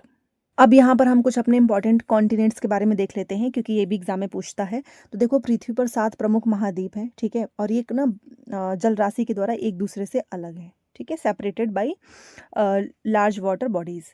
ये महाद्वीप कौन कौन से हैं? 7। तो याद रखिए, एशिया, यूरोप, अफ्रीका, उत्तर अमेरिका, दक्षिण अमेरिका, ऑस्ट्रेलिया तथा अंटार्कटिका। और इन्हीं सातों के बारे में जो इनके फीचर्स हैं वो आपको याद रखना है, क्योंकि ये कई बार पूछा हुआ है। और ये देखो, ये सातों महाद्वीप आपको यहाँ पर दिख रहा है, जैसे कि ये देखो, ये आपका एशिया है, यूरोप है। एशिया और यूरोप को जो अलग करने वाला पर्वत यूराल पर्वत यहाँ पे है। ये आपका ऑस्ट्रेलिया हो गया, ये अफ्रीका हो गया। अफ्रीका एक ऐसा इकलौता महाद्वीप है जिससे आपका कर्क रेखा, ठीक है, मकर रेखा, भूमध्य रेखा, तीनों रेखाएं जाती हैं। देखो, दिख सकता है आपको, ये अफ्रीका महाद्वीप कई बार पूछा हुआ है। ये देखिए, ये आपका दक्षिण अमेरिका हो गया, ठीक है, और ये आपका उत्तर अमेरिका। तो ये सारे जो हमारे महाद्वीप हैं इनके बारे में कई बार पूछा हुआ है, ठीक है। तो एक एक करके देखते हैं, और बाकी हम इन फोटोज में भी देखते रहेंगे तो आसानी रहेगी। देखो, सबसे पहले एशिया, ये रहा, इसकी बात कर रहे हैं। ये देखो, ये यूरोप से ऐसे चिपका हुआ है, ये वाला, ठीक है, ये आपका एशिया महाद्वीप है। तो इसके बारे में पूछेगा तो सबसे बड़ा महाद्वीप है ये, और ये पृथ्वी के कुल क्षेत्रफल के 1/3 भाग पर फैला हुआ है, और ये आपका पूर्वी गोलार्ध में स्थित है, ईस्टर्न हेमिस्फीयर। यहाँ पर देखिए, आपको पता ही है कि यहाँ से हमारी प्राइम मेरिडियन जाती है, इधर आपका पूर्वी गोलार्ध हो जाता है, इधर आपका पश्चिमी गोलार्ध हो जाता है। एशिया बेसिकली हमारा पूर्वी गोलार्ध में है, तो ये भी आपको याद रखना है। और कर्क रेखा आपको देखा ही हमने कि इस महाद्वीप से होकर गुजरती है। एशिया के पश्चिम में यूराल पर्वत है, जो कि इसको यूरोप से अलग करता है। तो यूरोप को एशिया से कौन अलग करता है? यूराल पर्वत, ये पूछा हुआ है। यूरोप एवं एशिया के संयुक्त भाग को हम कहते हैं यूरेशिया, ठीक है। तो ये जो एशिया है आपका, यहीं से आपका कर्क रेखा, ये आप देख सकते हो, ये आपका ट्रॉपिक ऑफ कैंसर, ये गुजरता है। और ये रहा यूराल पर्वत, जो कि एशिया को यूरोप से अलग करता है। संयुक्त में हम इसे यूरेशिया बोलते हैं, ठीक है, ये देख सकते हैं आप। तो ये हो गया हमारा एशिया महाद्वीप, ठीक है। उसके बाद से हम देखते हैं, दूसरा है यूरोप, जो कि एशिया के पश्चिम में है। तो ये एशिया से बहुत छोटा है, ठीक है, और यह महाद्वीप एशिया के पश्चिम में स्थित है, अभी हमने देखा। और आर्कटिक वृत्त जो होता है ना, वो आर्कटिक सर्कल, वो इससे होकर गुजरता है और 3 तरफ से जल से घिरा हुआ है। तो यूरोप के बारे में भी याद रखना है। अफ्रीका महाद्वीप, जहाँ से तीनों रेखाएं गुजरती हैं, मोस्ट इंपॉर्टेंट है। सहारा का रेगिस्तान भी, जो कि सबसे बड़ा गर्म रेगिस्तान है, वो भी अफ्रीका में ही स्थित है। तो ये तो बहुत इंपॉर्टेंट है एग्जाम के हिसाब से। तो अफ्रीका जो है वो एशिया के बाद विश्व का दूसरा सबसे बड़ा महाद्वीप है, और ये इक्वेटर या फिर 0 डिग्री अक्षांश जो है वो, जैसे कि जो आपका भूमध्य रेखा है, वो एकदम इसके मध्य भाग से होकर गुजरता है। अफ्रीका का बहुत बड़ा भाग आपको उत्तरी गोलार्ध में, नदर्न हेमिस्फीयर में देखने को मिलेगा। और ये एक ऐसा इकलौता महाद्वीप है ना, जहाँ से कर्क रेखा, विषुवत, मकर, तीनों रेखाएं गुजरती हैं। सहारा का रेगिस्तान, जो कि सबसे बड़ा गर्म रेगिस्तान है, वो भी अफ्रीका में ही स्थित है। तो एग्जामिनर के लिए तो ये बहुत इंपॉर्टेंट है, ठीक है। और ये महाद्वीप जो है वो आपका चारों तरफ से समुद्र और महासागर से घिरा हुआ है। और हाँ, जो सबसे लंबी नदी है ना आपकी, लॉन्गेस्ट रिवर, वो भी अफ्रीका से ही होकर गुजरती है। तो आपने देखा, ये जो हमारा अफ्रीका है, मैप में देखते हैं, इसका ज़्यादातर हिस्सा आपको ना नदर्न हेमिस्फीयर में, देखो ये आपका इक्वेटर है, तो ये जो इसका हिस्सा है ना, ये आपको उत्तरी गोलार्ध में ज़्यादा देखने को मिलेगा, ठीक है। यहाँ पे ये देखिए, कर्क रेखा जा रही है, ये आपका भूमध्य रेखा जा रही है, ये आपका मकर रेखा जा रही है, तीनों रेखाएं जाती हैं यहाँ से। सहारा डेजर्ट यहाँ पर है, अफ्रीका में ही है, तो याद रखिएगा। और ये देखो, नील रिवर, जो सबसे लॉन्गेस्ट नदी है ना, नील रिवर भी यहीं से होकर निकलती है। तो बहुत इंपॉर्टेंट है, जो मैं आपको पॉइंट्स बता रही हूँ ना, आप देखना, आपको एग्जाम में ज़रूर देखने को मिलेगा। तो इसलिए अफ्रीका महाद्वीप में इतनी सारी चीज़ें हैं, तो इम्पॉर्टेंट तो होगा ही ना, ठीक है। तो हमने अफ्रीका का भी देख लिया, दूसरा सबसे बड़ा महाद्वीप है ये भी याद रखिएगा, ठीक है। अब हम बात करते हैं उत्तर अमेरिका के बारे में। देखो ये उत्तर अमेरिका है, ये दक्षिण अमेरिका है। अभी हमने मैप में देखा, ठीक है, दोनों एक दूसरे से ऐसे ज्वाइंट हैं। ये देखिए एक बार मैप में देख लीजिए, ये रहा, ये आपका नॉर्थ अमेरिका है और ये आपका साउथ अमेरिका है। इसके बारे में देखते हैं क्योंकि ये क्वेश्चंस पूछा हुआ है। अब इस फोटोज में आप देखो ध्यान से, यहाँ पर आपको स्थल संधि दिख रही होगी ना, ये रहा, जिसे आप बोलते हो इस्थमस, इंग्लिश में हम इसे इस्थमस बोलते हैं। ये इस्थमस क्या होता है? तो a narrow strip of land joining two land masses, मतलब आपकी उंगली के बराबर, आप इतना समझ लो, इमेजिन करो, इतना पतला सा भाग, जैसे हमारी एक फिंगर होती है ना, उतना पतला सा भाग, ठीक है, दो बड़े स्थल, ये देखो ये दो बड़े स्थलों को एक दूसरे से जोड़ता है। हमारी फिंगर के इतना जो पतला सा जमीन का टुकड़ा होगा ना, वो इन दोनों को एक दूसरे से जोड़ रहा है, इसीलिए हम इसे बोलते हैं स्थल संधि, इस्थमस बोलते हैं, ठीक है। और जो वाटर बॉडीज जोड़ती हैं, जैसे देखो स्ट्रेट किसे कहते हो? जल संधि, पानी का संकरा भाग जो कि दो बड़ी जल राशि जैसे समुद्र और महासागर को एक दूसरे से जोड़ेगा, उसे हम बोलते हैं स्ट्रेट, मतलब पानी वाली चीज। और स्थल संधि मतलब जमीन का एक पतला सा टुकड़ा दो बड़े भाग को जोड़ रहा है, जमीन वाले, तो इसे हम बोलते हैं इस्थमस, ठीक है। तो ये उत्तर अमेरिका और दक्षिण अमेरिका में हमें देखने को मिलता है। तो देखो अगर मैं उत्तर अमेरिका की बात करूं तो ये 3rd नंबर पे है, सबसे बड़ा, ठीक है। एंड ये दक्षिण अमेरिका से एक संकरी स्थल से, मतलब जमीन का एकदम पतला सा टुकड़ा जो कि दोनों को जोड़ता है, जिसे हम पनामा स्थल संधि कहते हैं। और पूरी तरीके से आपने देखा ही होगा ना, उत्तर जो अमेरिका है वो ऊपर की साइड में है, मतलब पूरी तरीके से उत्तरी और पश्चिमी गोलार्ध में स्थित है, नदर्न हेमिस्फीयर। और ये 3 महासागरों से घिरा हुआ है। नाम नहीं पूछेगा, बस इतना याद रखना। और साउथ अमेरिका देखिए, दक्षिण अमेरिका का तो अधिकांश भाग आपको दक्षिणी गोलार्ध में ही देखने को मिलेगा, नाम से ही क्लियर है। और इसके पूर्व एवं पश्चिम में आपको 2 महासागर देखने को मिलेगा, ठीक है। और ये दोनों जुड़े हुए हैं, याद रखिएगा, दक्षिण और आपका उत्तरी अमेरिका। विश्व की जो सबसे लंबी पर्वत श्रृंखला है ना, एंडीज, वो इसके उत्तर से दक्षिण की ओर फैली हुई है, दक्षिण अमेरिका के। दक्षिण अमेरिका में सबसे बड़ी नदी अमेज़न बहती है, ये भी कई बार पूछा हुआ है, ठीक है। अब बात करते हैं ऑस्ट्रेलिया। तो ये सबसे छोटा महाद्वीप है, हम इसको आइलैंड बोलते हैं क्योंकि इसमें यहाँ पे आपको बहुत सारे द्वीप देखने को मिलते हैं। तो ऑस्ट्रेलिया बेसिकली सबसे छोटा महाद्वीप है और पूरी तरीके से दक्षिणी गोलार्ध में है। देखो फोटो में दिखाती हूँ, दक्षिणी गोलार्ध में, यहाँ पर देखो, ये देख रहे हो आप, पूरी तरीके से दक्षिणी गोलार्ध में। और ये साउथ अमेरिका आप देख सकते हो, ये आपका दक्षिणी गोलार्ध में ही है, ठीक है। और नॉर्थ अमेरिका आपका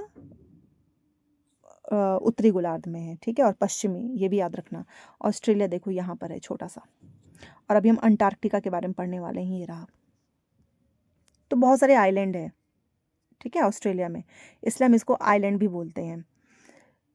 पूरी तरीके से दक्षिण गोलार्ध में है और आप इसे द्वीपीय महाद्वीप कहते हो, ठीक है। अंटार्कटिका के बारे में देखते हैं, सब कुछ जमा रहता है, मतलब यहाँ पे कोई रह ही नहीं सकता है, बर्फ ही बर्फ होती है, बर्फ की चादर होती है।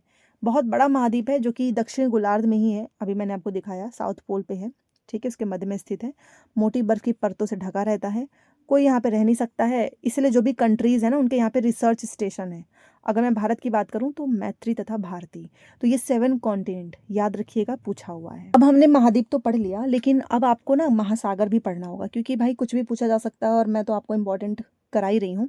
तो 5 महासागर के बारे में देखते हैं। एक आपका प्रशांत महासागर, अटलांटिक, हिंद महासागर, दक्षिणी महासागर, आर्कटिक महासागर, इनके बारे में देखो। और आप जो है इस फोटोज में भी ध्यान दीजिए, प्रशांत महासागर ये रहा, पैसिफिक ओशन, और ये बहुत इस तरीके से पूरा फैला हुआ है यहाँ तक। ये आपको सिर्फ आगे का हिस्सा दिख रहा है ना, ये पूरा राउंड है, तो पीछे भी होगा, ठीक है, पैसिफिक ओशन। फिर आपका अटलांटिक ओशन, ये रहा अटलांटिक ओशन, ठीक है। आपका जो हिंद महासागर है, इंडियन ओशन, ये यहाँ पे है, ठीक है। और आपका जो आर्कटिक महासागर है, ये यहाँ पे है, और दक्षिणी महासागर यहाँ पे है, इस साइड में। तो ये महासागर जो है ना 5, इनके बारे में हमें पढ़ना है, क्योंकि अभी हमने महाद्वीप पढ़ा है तो ओशन भी पढ़ते हैं। तो देखो जो पैसिफिक ओशन है, ये सबसे बड़ा महासागर है, विश्व का सबसे बड़ा महासागर है। जो मेरियाना ट्रेंच है ना, वो इसी के गर्त में स्थित है, ये भी पूछा हुआ है, ठीक है। तो प्रशांत महासागर ये सबसे बड़ा महासागर है और 1/3 भाग पे फैला हुआ है, ठीक है, 1/3। मेरियाना ट्रेंच, ठीक है, वो पृथ्वी का सबसे गहरा भाग है, यहीं पर स्थित है।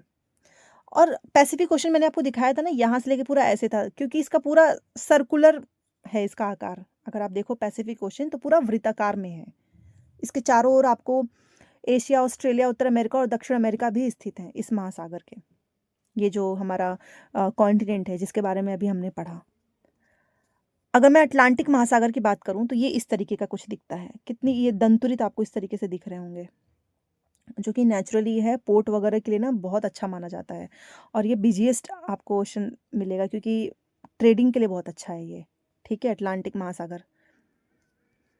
तो ये विश्व का दूसरा सबसे बड़ा महासागर है और इसका आकार अंग्रेजी के एस अक्षर का है। पश्चिम में उत्तर एवं दक्षिण अमेरिका है। अभी हमने देखा था, जैसे कि एक सेकेंड, हमने देखा था ना फोटो में, इस तरीके से यहाँ पर आपका उत्तर अमेरिका था, यहाँ पे आपका दक्षिण अमेरिका था, ठीक है। पश्चिम में ही तो था उत्तर और दक्षिण अमेरिका, और यहाँ पे आपका यूरोप था, यहाँ पे अफ्रीका था। तो वही बोल रहा है कि पश्चिम में ये आपके उत्तर और दक्षिण अमेरिका है और पूर्व में आपका यूरोप और अफ्रीका है, ठीक है। और हमने देखा कि इसकी कोस्ट लाइन जो है काफ़ी ज़्यादा इंटेंडेड है ना, इंडेंटेड है, मतलब बहुत ज़्यादा दंतुरित है, इरेगुलर है, जो कि पोर्ट वगैरह के लिए और ट्रेडिंग के लिए काफ़ी अच्छा है, ठीक है। तो इसलिए ये क्वेश्चंस कई बार पूछा गया है अटलांटिक महासागर का, नेचुरली ही है। तो बिजिएस्ट फॉर ट्रेड या महासागर जो है व्यापार की दृष्टि से सबसे ज़्यादा व्यस्त माना जाता है। अब बात करते हैं हिंद महासागर, इंडियन ओशन, एकमात्र ऐसा महासागर जिसका नाम एक देश हमारे भारत के नाम पे रखा गया है। और ये आपको ना ट्रायंगुलर ऐसे मिलेगा, देखो कैसे, क्योंकि उत्तर में आपको यहाँ पर एशिया मिल रहा था, ठीक है। आपने देखा, क्योंकि हिंद महासागर हमारा यहाँ पे, एक सेकंड में बताती हूँ, उत्तर में यहाँ आपको यहाँ पर एशिया मिला, पश्चिम में यहाँ पर आपको अफ्रीका मिला और यहाँ पे ऑस्ट्रेलिया है। तो ये बन गया ना ट्रायंगुलर, ट्रायंगुलर बन गया क्योंकि यहीं पर आपका हिंद महासागर है। तो इसलिए इसका आकार जो है वो त्रिभुजाकार है। अब समझ में आया होगा। तो ये भी आपको इस तरीके से ना याद रखना है सोच के कि अच्छा मैप में कहाँ पर कौन सा पोजीशन है, क्योंकि आप रट नहीं सकते हो इसको मैप से ही करना होगा। एक बार मैं आपको फोटो में दिखाती हूँ ताकि और भी चीज़ें अच्छे से क्लियर हो। जैसे देखो ये हिंद महासागर है, यहाँ पर एशिया है, अफ्रीका है, ऑस्ट्रेलिया है। तो ये आप देखो, ये बना ना ट्रायंगल जैसा, इसलिए। तो हमने अटलांटिक देख लिया, हमने हिंद महासागर देख लिया, अब हम देखते हैं दक्षिणी महासागर। देखो यह महासागर जो है वो अंटार्कटिका महाद्वीप को चारों ओर से घेरता है और ये 60 डिग्री लैटिट्यूड तक फैला हुआ है, ठीक है। आर्कटिक महासागर की बात करें तो ये नॉर्थ पोल के चारों ओर स्थित है, नॉर्थ पोल के। एंड सबसे छोटा और सबसे ज़्यादा उथला महासागर है ये, प्रशांत महासागर से बेरिंग जल संधि द्वारा जुड़ा हुआ है और इसके चारों ओर आपको उत्तर अमेरिका और यूरेशिया के तट मिलेंगे। तो यहाँ पर हमने 5 ओशंस और कॉन्टिनेंट्स ये भी कंप्लीट कर लिया। एंड नेक्स्ट जो हमारा टॉपिक है, जो कि मुझे लगता है कि हर बार पूछा गया है, और वो है मेजर टाइप ऑफ रॉक, सैलो के 3 प्रमुख प्रकार। आपको पता ही है, एक होता है आपका इग्नियस रॉक, एक आपका होता है सेडिमेंट्री, और एक होता है आपका मेटामॉर्फिक, आग्नेय, अवसादी, कायंत्रित। अभी इनका दिसंबर में ना साइकिल भी पूछा हुआ था, बट मे बी अब इस बार कुछ और ही पूछ ले, इसका एग्जाम्पल भी पूछा जा सकता है। तो ये आपका आग्नेय शैल है। ये बनता कैसे है, तो देखो जो ज्वालामुखी है, ठीक है, जब वो इरप्ट होता है तो उसके अंदर से ना जो पिघलता हुआ जो लावा है, जिसे आप मोल्टेन मैग्मा बोलते हैं, वो बाहर आ जाता है और वो बाहर आके ठंडा हो जाता है, सॉलिड हो जाता है। तो वही आपका बन जाता है आग्नेय सेल। ये एक प्राथमिक सेल भी हम इसे कहते हैं, ठीक है। तो द्रवित मैग्मा जब ठंडा होकर ठोस हो जाता है, मतलब ज्वालामुखी में से बाहर निकलता है, जो एकदम दहकता हुआ जो लावा होता है वो बाहर आता है, वो ठंडा हो जाता है, सॉलिड हो जाता है, उसे हम बोलते हैं आग्नेय शैल, और इसे हम प्राइमरी रॉक्स भी कहते हैं, ठीक है। अब ये जो आग्नेय सेल है वो आपकी 2 प्रकार की होती हैं, एक होता है अंतर्भेदी, एक होता है बहिर्भेदी। देखो जो ज्वालामुखी है जब वो इरप्ट होता है, उसमें से जब लावा निकलता है, तो एक होता है कि वो बाहर, जो मोल्टेन मैग्मा है वो बाहर आकर ठंडा हो गया, तो बाहर आकर ठंडा हुआ है तो हम उसे बोलेंगे बहिर्भेदी।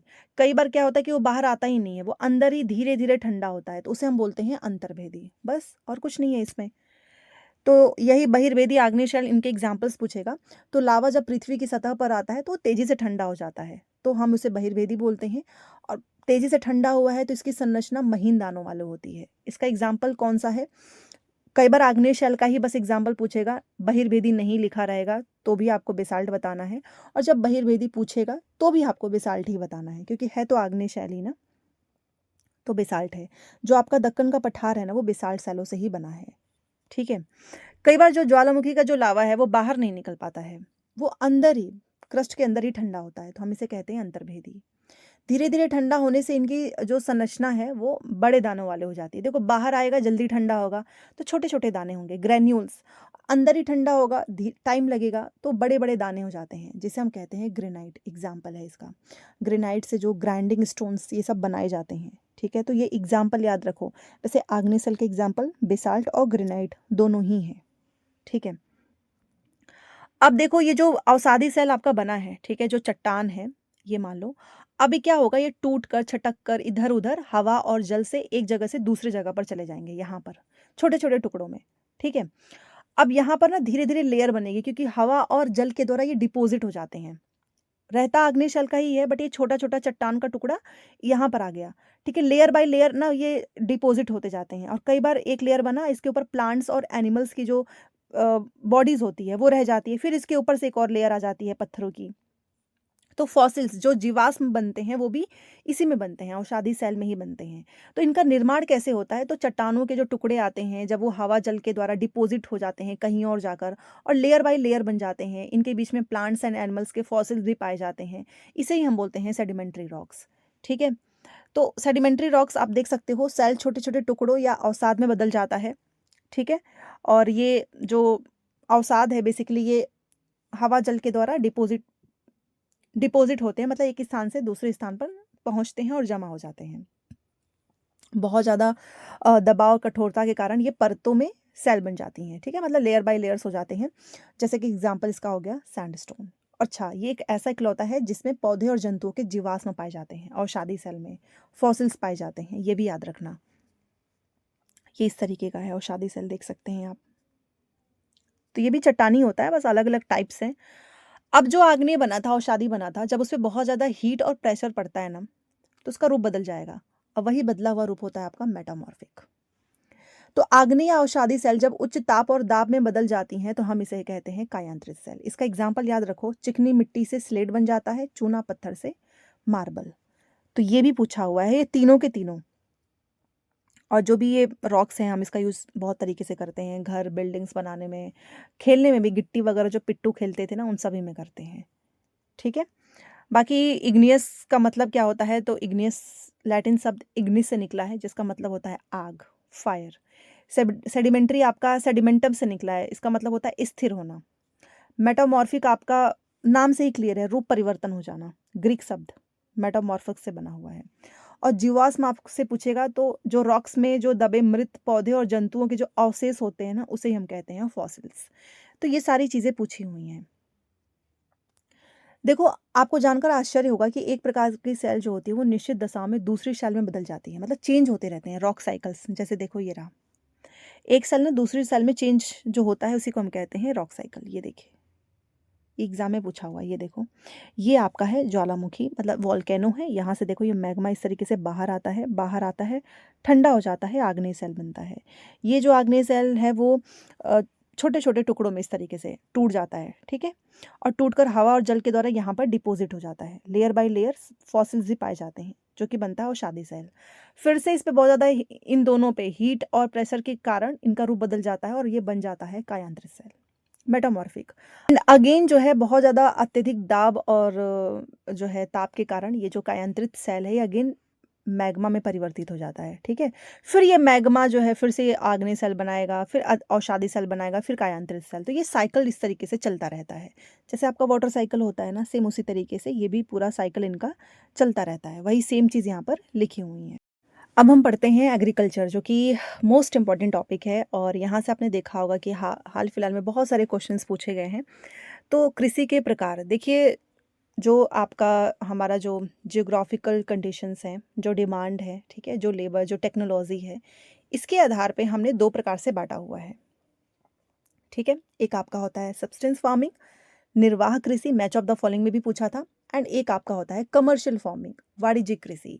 इन्हीं के टाइप्स को आपको पढ़ना है, क्योंकि ये पूछा हुआ है। अब देखो, जो सब्सटेंस फार्मिंग होती है, जो कि निर्वाह कृषि है, इसका उद्देश्य क्या होता है, ये मैच ऑफ द फॉलोइंग में पूछा था, डायरेक्ट यहाँ से क्वेश्चन। ठीक है, निर्वाह कृषि को मैच करना था कि इसकी विशेषता क्या है। तो इसका उद्देश्य क्या है कि ये किसान परिवार की आवश्यकता पूरी करना है। ठीक है, छोटे लेवल पे की जाती है। इसमें कम उपज और बहुत ही लो टेक्नोलॉजी और सिर्फ फैमिली लेबर्स का यूज़ होता है। निर्वाह कृषि मतलब हमको सिर्फ जीवन निर्वाह करना है, तो किसान परिवार सिर्फ उतने पे खेती करता है।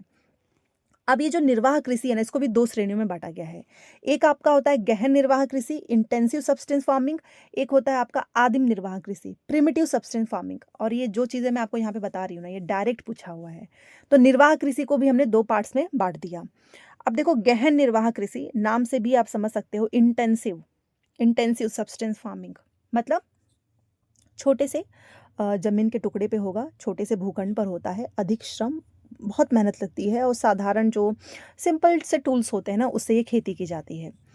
अधिक धूप वाले दिनों और उर्वर जो है मृदा के कारण एक वर्ष में एक से अधिक फसलें उगाई जा सकती है। तो आपसे पूछेगा कि इंटेंसिव सब्सटेंस फार्मिंग क्या होता है, ठीक है? मुख्य फसल चावल है। तो ये आपका इंटेंसिव है, अधिक श्रम और सिंपल टूल्स के साथ खेती की जाती है। वो और भी फसलें हैं जैसे कि गेहूँ, मक्का, तिलहन और ये दक्षिण पूर्वी एशिया की सघन जनसंख्या वाले मानसूनी प्रदेश में की जाती है, ठीक है? सघन जनसंख्या, ये भी याद रखिएगा। और जो आपका प्रिमिटिव था, जो कि आदिम निर्वाह कृषि है, इसमें 2 पार्ट हैं और ये दोनों पार्ट के मैच ऑफ द फॉलोइंग में पूछे गए हैं। आदिम गहन निर्वाह कृषि तो हमने पढ़ लिया, ठीक है? सिंपल टूल से अब छोटे से ज़मीन के टुकड़े पे होता है, सघन जनसंख्या वाले क्षेत्र में होता है। अब ये आदिम निर्वाह कृषि के 2 रूप शामिल हैं। एक आपका होता है शिफ्टिंग कल्टीवेशन, एक आपका होता है नोमैडिक।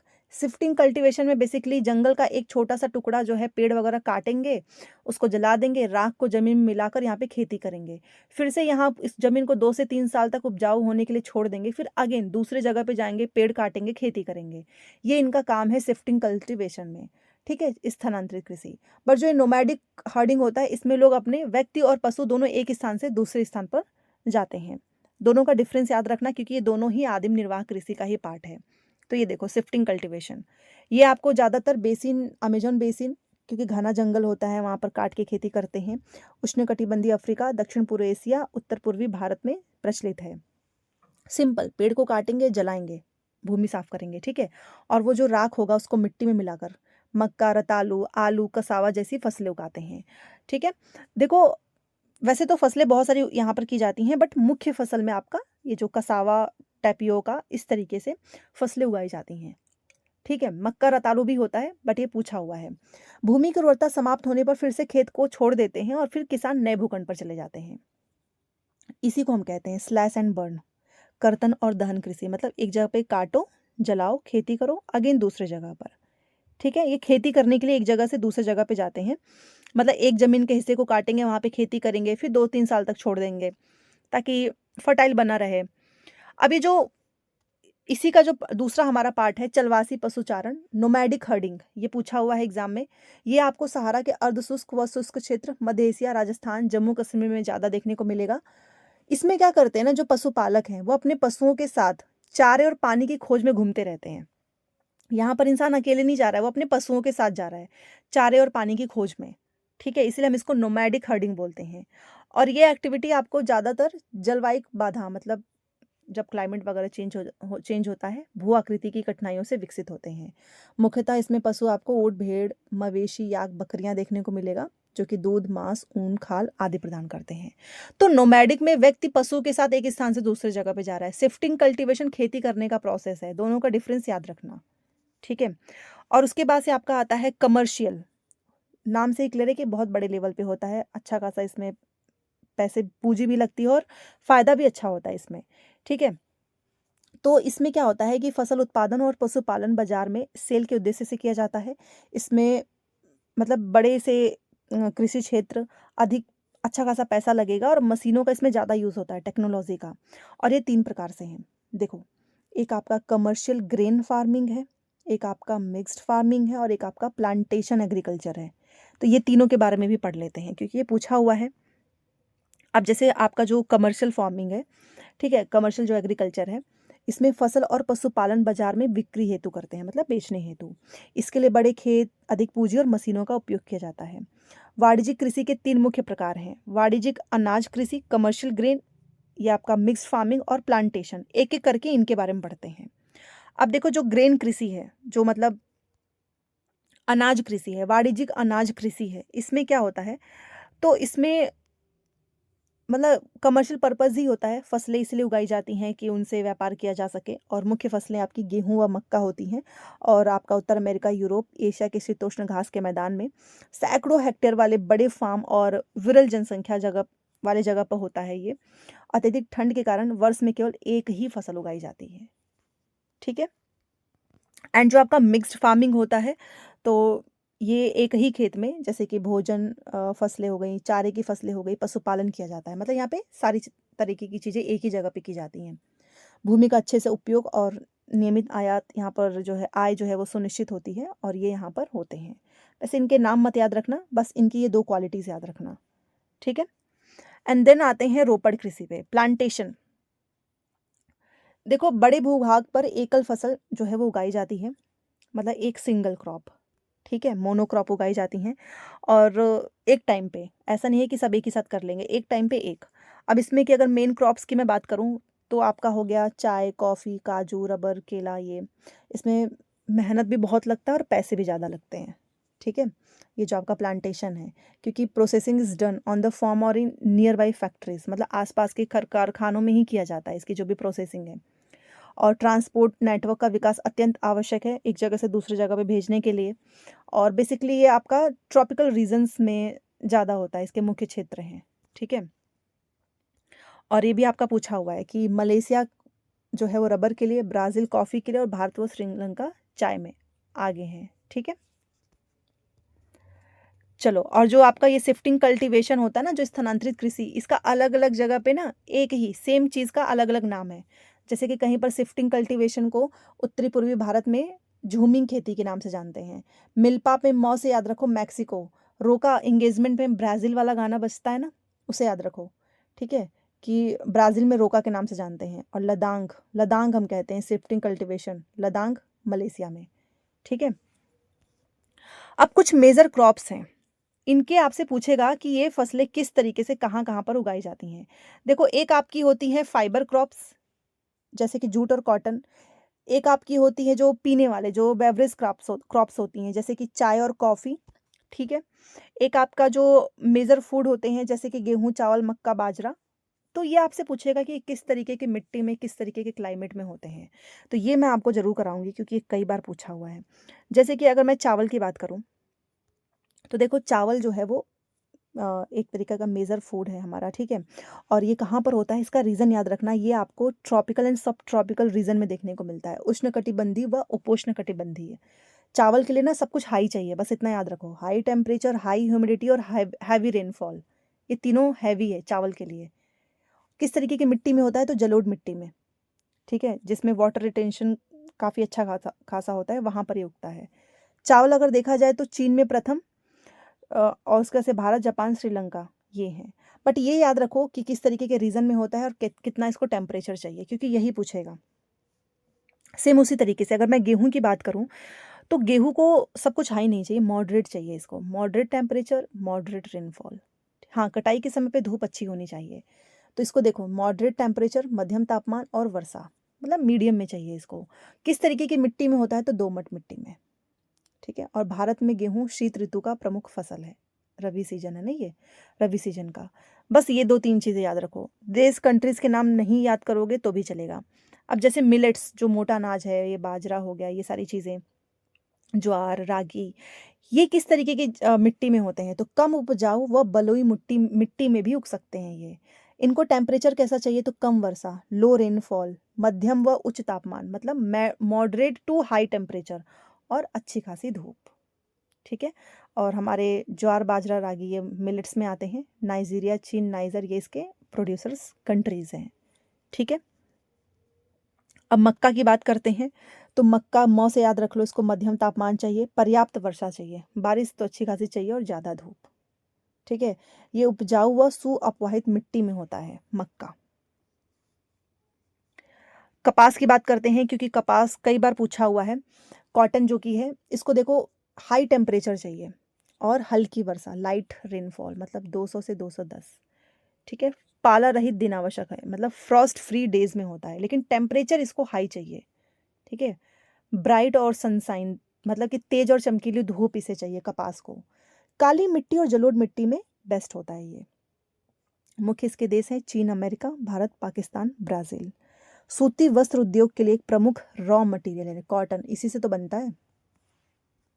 ठीक है, अब आते हैं पटसन पे, जूट। इसको हम गोल्डन फायर भी कहते हैं, सुनहरा रेशा। जूट जो है आपका हाई टेम्परेचर चाहिए, इसको भी हाई रेनफॉल चाहिए और आर्द्र जलवायु, ह्यूमिड क्लाइमेट में होता है ये। जलोढ़ मिट्टी में अच्छे से होगा। भारत, बांग्लादेश इसके मेजर प्रोड्यूसर हैं। तो इसको हम गोल्डन फाइबर कहते हैं। एक एक चीज़ कई बार पढ़ लेना, इसको एक बार में याद नहीं होगा। ठीक है, अब बात करते हैं कॉफ़ी और चाय, जो कि दिसंबर में पूछा हुआ है कॉफ़ी के बारे में। तो इसको वार्म एंड ह्यूमिड क्लाइमेट चाहिए कॉफ़ी को। ये सुअपवाहित मिट्टी में हो जाता है बढ़िया। ठीक है, मतलब इसको वार्म क्लाइमेट चाहिए कॉफ़ी के लिए, और चाय के लिए ना कूल क्लाइमेट चाहिए। ये भी याद रखना, चाय आप लोगों को पसंद है ना, ठंड के समय पीते हो, तो इसको चाय को कूल क्लाइमेट चाहिए, कॉफ़ी को जो है वार्म चाहिए। ठीक है, और ये पहाड़ी वाले इलाकों में अच्छे से होता है। मेन इसके देखा जाए तो ब्राज़ील प्रथम पे है, कोलंबिया, फिर भारत है कॉफ़ी के लिए। तो ये आपका वार्म क्लाइमेट में है कॉफ़ी। अगर मैं चाय की बात करूँ तो चाय जो है वो कूल क्लाइमेट में होता है बढ़िया। ठीक है, तो कोमल पत्तियों की आवश्यकता होती है और ये ठंडी जलवायु में होता है। Cool climate is suitable. वर्ष भर जो है इवनली डिस्ट्रीब्यूटेड, मतलब अधिक वर्षा चाहिए इसे भी, चाय को। तो कॉफ़ी के लिए आपका वार्म क्लाइमेट और चाय के लिए आपका कूल क्लाइमेट। बस इतना याद रखना, इससे ज़्यादा आपसे नहीं पूछा जाएगा। और ये भी जेंटल स्लोप, मतलब मंद ढाल वाले में हो जाता है। सुअपवाहित दोमट मिट्टी चाहिए इसको। तो बस इतना ही याद करना है इसमें।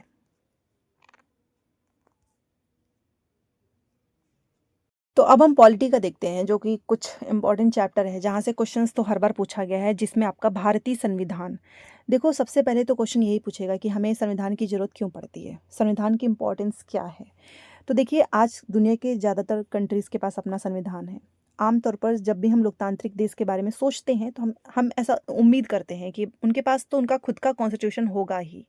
बट इसका मतलब ये नहीं है कि जिन देशों के पास अपने संविधान होते हैं वो सभी के सभी लोकतांत्रिक देश ही होंगे। संविधान कई उद्देश्यों की पूर्ति करता है। उसी में से हम देखेंगे कि संविधान के आदर्श और नियम क्या है। ठीक है, देखिए, जो पहला इसका डॉक्यूमेंट है, ठीक है, पहला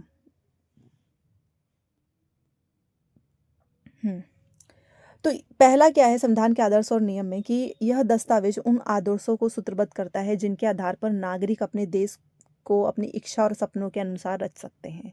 ठीक है, मतलब संविधान ही बताता है कि हमारे समाज का मूलभूत स्वरूप क्या होगा।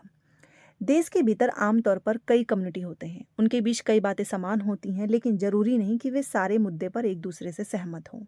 ठीक है, तो संविधान क्या किया है, उसने एक ऐसा नियम बनाया है। संविधान एक ऐसा, बेसिकली संविधान हमारे नियमों का एक ऐसा समूह होता है जिसको एक देश के सभी लोग अपने देश को चलाने की पद्धति के रूप में अपना सकते हैं। इसके जरिए वे ना केवल यह तय करते हैं कि सरकार किस तरह की होगी, बल्कि उन आदर्शों पर भी एक साझी समझ विकसित करते हैं जिनकी हमेशा पूरे देश में रक्षा की जानी चाहिए। ठीक है, तो एक ओवरव्यू है ये। अब राजनीतिक व्यवस्था भी तय करना, जैसे कि संविधान का दूसरा मुख्य उद्देश्य होता है कि देश की राजनीतिक व्यवस्था को तय करना। ठीक है, लोकतंत्र में हम लोग अपना नेता खुद चुनते हैं ताकि हमारी ओर से वे सत्ता का जिम्मेदारी के साथ इस्तेमाल कर सकें। हम ही अपने नेता को चुनते हैं वोट के थ्रू। फिर भी इस बात की संभावना हमेशा रहती है कि ये जो नेता है ना, वो सत्ता का दुरुपयोग करेंगे, पावर का दुरुपयोग तो जरूर करेंगे। अब क्या हुआ है कि इस तरह की जो विकृतियां हैं, ठीक है, इनसे बचाव का उपाय संविधान में भी मिलता है, इस संविधान में ही मिलेगा। राजनेता के द्वारा सत्ता के इस दुरुपयोग से लोगों के साथ भारी अन्याय हो सकता है। लोकतांत्रिक समाजों में प्रायः संविधान ही ऐसे नियम तय करता है जिनके द्वारा राजनेताओं के हाथों सत्ता के इस दुरुपयोग को रोका जा सके। ठीक है, अब देखो, जैसे कि हमारा राइट टू इक्वालिटी है, समानता का अधिकार। तो भारतीय संविधान देश के सभी व्यक्तियों को समानता का अधिकार देता है। हमारा संविधान कहता है कि धर्म, नस्ल, जाति, लिंग और जन्म स्थान के आधार पर देश के किसी भी नागरिक के साथ भेदभाव नहीं किया जा सकता है।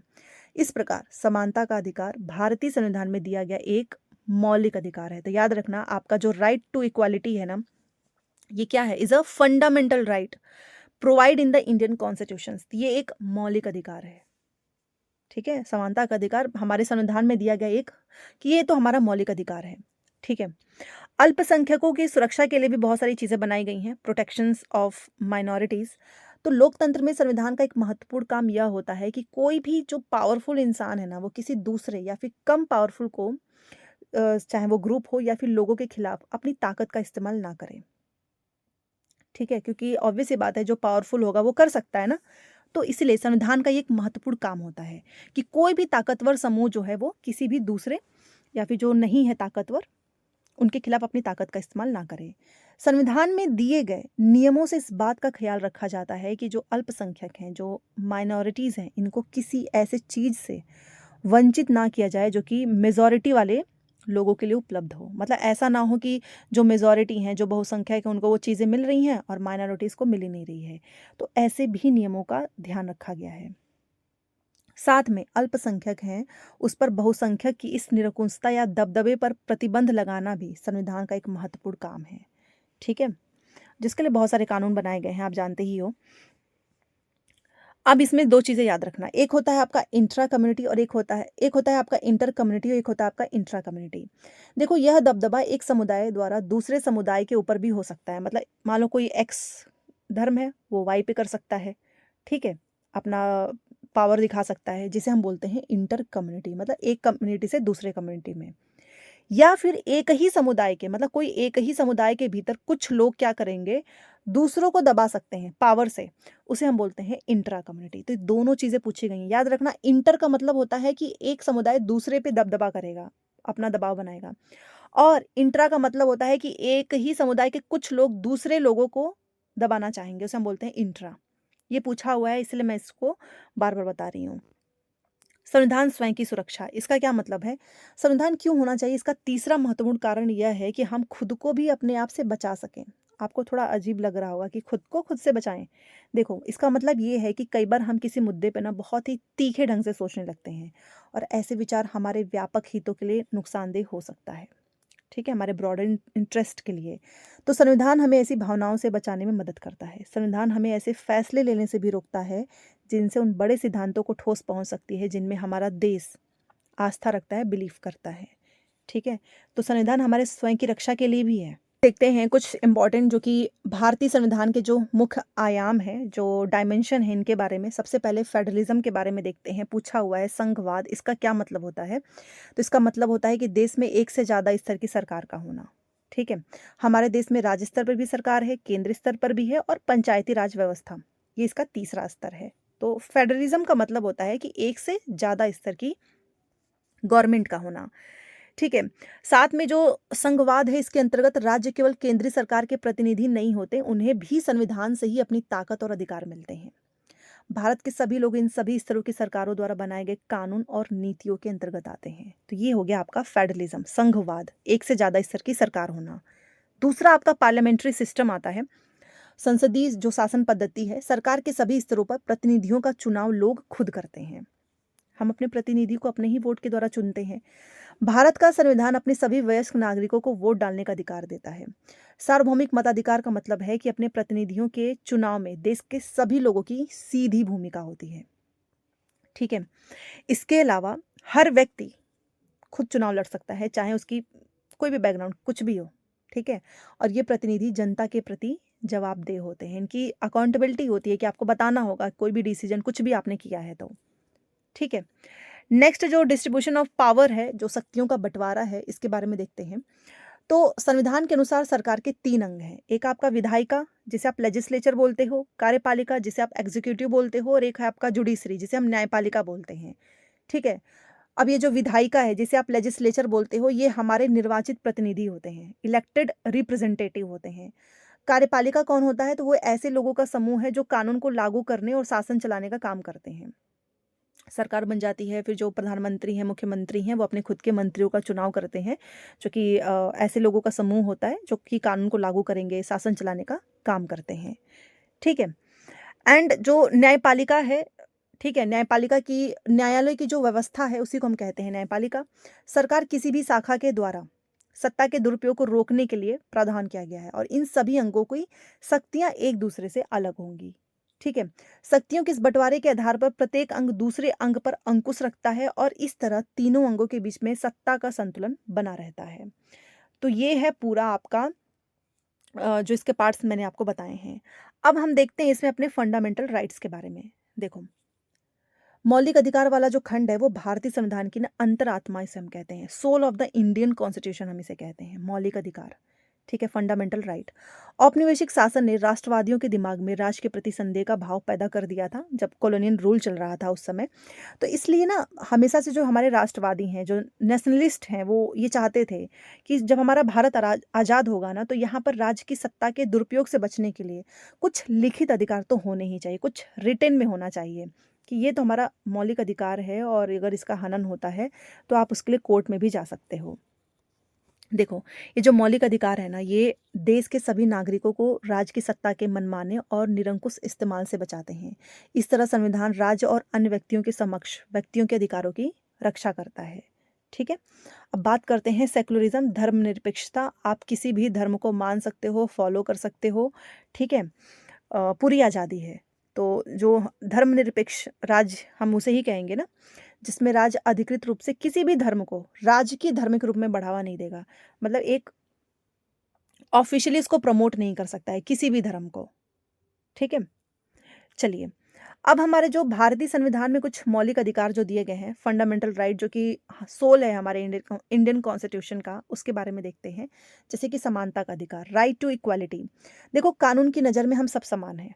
मतलब कानून हम सभी के लिए बराबर है, चाहे अमीर हो, चाहे गरीब हो। ठीक है, और इस अधिकार में जो समानता का अधिकार है, इसमें कहा गया है कि धर्म, जाति, लिंग के आधार पर किसी भी नागरिक के साथ भेदभाव नहीं किया जा सकता है। ठीक है, चाहे वो खेल का मैदान हो, होटल हो, दुकान हो, पब्लिक प्लेस हो, सभी आराम से जा सकते हैं। इवन जो रोजगार के मामले हैं, इसमें भी राज्य किसी के साथ भेदभाव नहीं कर सकता है। और जो छुआछूत है, जो अनटचेबिलिटी है, इसको भी बैन कर दिया, मतलब इसका उन्मूलन कर दिया गया है, एबॉलिस्ट कर दिया गया है। ठीक है, तो अगर कोई ऐसा करता हुआ पाया गया, ये छुआछूत वगैरह चीज़ें, तो उस पे कानूनी रूप से कार्रवाई भी हो सकती है। तो ये आपका समानता का अधिकार है। अब हम देखते हैं राइट टू फ्रीडम, स्वतंत्रता का अधिकार। इस अधिकार के अंतर्गत अभिव्यक्ति और भाषण की स्वतंत्रता, फ्रीडम ऑफ स्पीच, मतलब आप अपनी बातों को रख सकते हो। सभा संगठन बनाने की स्वतंत्रता, देश के किसी भी भाग में आने जाने, रहने, कोई भी काम करने, कुछ कुछ भी फैक्ट्री वगैरह, कोई भी बिजनेस करने, इन सभी का अधिकार है। ठीक है, चाहे वो किसी भी जाति का हो, किसी भी धर्म का हो, कोई भी जेंडर हो। फिर आते हैं शोषण के विरुद्ध अधिकार, राइट अगेंस्ट एक्सप्लॉयटेशन, जो कि पूछा गया है।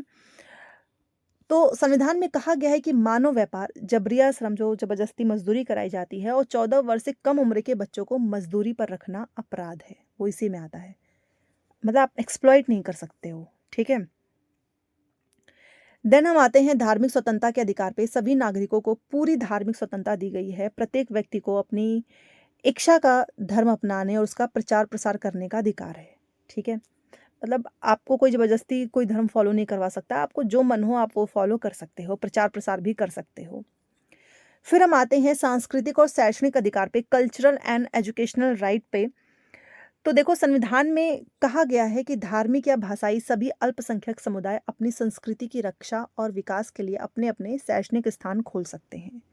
ठीक है, और जो राइट टू कॉन्स्टिट्यूशंस रेमेडीज, जो संवैधानिक उपचार का अधिकार है। यदि किसी नागरिक को लगता है कि राज्य के द्वारा उसके किसी भी मौलिक अधिकार का, वही जो आपके फंडामेंटल राइट का उल्लंघन हुआ है, तो आप इस अधिकार का, ये राइट टू कॉन्स्टिट्यूशन रेमेडी, इसका सहारा लेकर आप कोर्ट में जा सकते हैं। तो ये सारे पॉइंट्स जो मैंने आपको यहाँ पर बताए हैं, ये कई बार पूछा हुआ है। अब हम देखेंगे ना पार्लियामेंट और जो कानून बनते हैं, संसद संसद तथा कानून का निर्माण, उसके बारे में।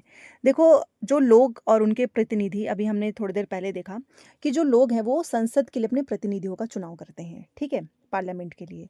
और इन्हीं निर्वाचित प्रतिनिधियों में से ही एक समूह सरकार बनाता है, जिसको बहुमत मिलता है।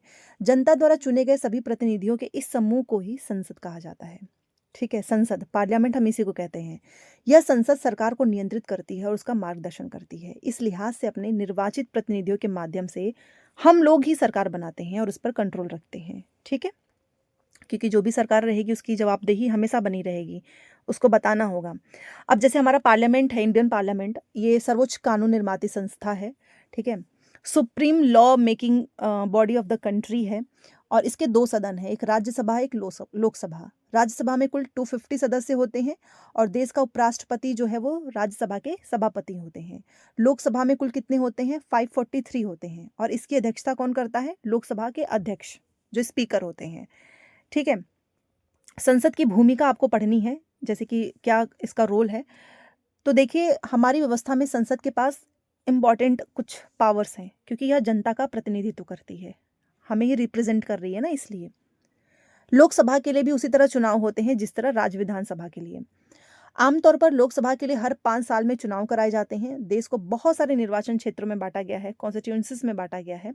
हर एक निर्वाचन क्षेत्र से एक व्यक्ति को संसद में भेजा जाता है। चुनाव लड़ने वाले उम्मीदवार आमतौर पर विभिन्न राजनीतिक दलों के सदस्य होते हैं, अलग अलग पार्टीज के ये मेंबर होते हैं, ठीक है, जो भी इलेक्शंस में उठते हैं। चुने जाने के बाद से मान लो अगर ये इलेक्ट हो गए तो ये जो उम्मीदवार हैं हम इन्हें कहते हैं एमपी, मेंबर ऑफ पार्लियामेंट। इन सांसदों को ही मिलाकर संसद बनता है।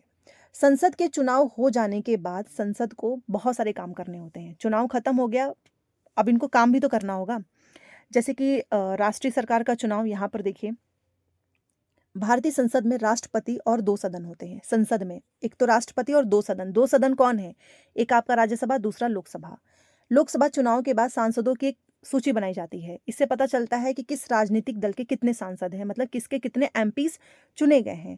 यदि कोई राजनीतिक दल सरकार बनाना चाहता है तो उसे निर्वाचित सांसदों में बहुमत प्राप्त होना चाहिए, मतलब उसके ज़्यादा से ज़्यादा उसके पास सांसद होने चाहिए, ठीक है, तभी तो उनकी सरकार बनेगी। बहुमत होना चाहिए। जैसे कि अगर मान लो लोकसभा है, 543 निर्वाचित सदस्य होते हैं इसमें, इसलिए बहुमत हासिल करने के लोकसभा में किसी भी दल के पास कम से कम 272 सदस्य होने ही चाहिए। संसद में बहुमत प्राप्त करने वाला जो दल होगा या फिर जो भी गठबंधन का अंग नहीं होने वाले जो भी राजनीतिक दल होते हैं उनको हम कहते हैं विपक्षी दल। बेसिकली देखो, एक होता है आपका सत्ता दल, ठीक है, जिनको बहुमत मिला है, जिनकी सरकार बनी होती है, और जो इसका अंग नहीं बन पाए हैं, जो राजनीतिक दल हैं, ठीक है, उसे हम कहते हैं विपक्षी दल, ऑपोजिशन पार्टीज, ठीक है। तो political parties not part of the majority और coalition area are called opposition parties. कार्यपालिका का चुनाव करना लोकसभा का एक महत्वपूर्ण काम होता है, इंपॉर्टेंट काम होता है ना, क्योंकि इनको अपना फिर आगे सरकार चलानी है, तो इनको अपने कार्यपालिका का भी चुनाव करना है। कार्यपालिका ऐसे लोगों का समूह होता है, अभी थोड़ी देर पहले हम पढ़ ही रहे थे एग्जीक्यूटिव के बारे में, जो कि संसद के द्वारा बनाए गए कानूनों को लागू करने के लिए मिलकर काम करते हैं। तो ये जो है हमारे राष्ट्रीय सरकार का चुनाव हो गया, ठीक है। अब देखो, जब हम सरकार शब्द का इस्तेमाल करते हैं तो अक्सर कार्यपालिका ही हमारे दिमाग में आती है। भारत का प्रधानमंत्री लोकसभा में सत्ताधारी दल का मुखिया होता है। प्रधानमंत्री क्या करता है, अपने दल के जो भी सांसद चुने होते हैं ना, उसी में से वो मंत्री का चुनाव करेगा, ठीक है, कि ये मेरे शिक्षा मंत्री हैं, मेरे स्वास्थ्य मंत्री हैं, ये मेरे वित्त मंत्री हैं। तो ये चुनाव करेगा कि किसको कौन सा मंत्री पद देना है, जो कि प्रधानमंत्री के साथ मिलकर फैसले लेते हैं आगे चल के, जैसे कि स्वास्थ्य, शिक्षा, इस तरीके के।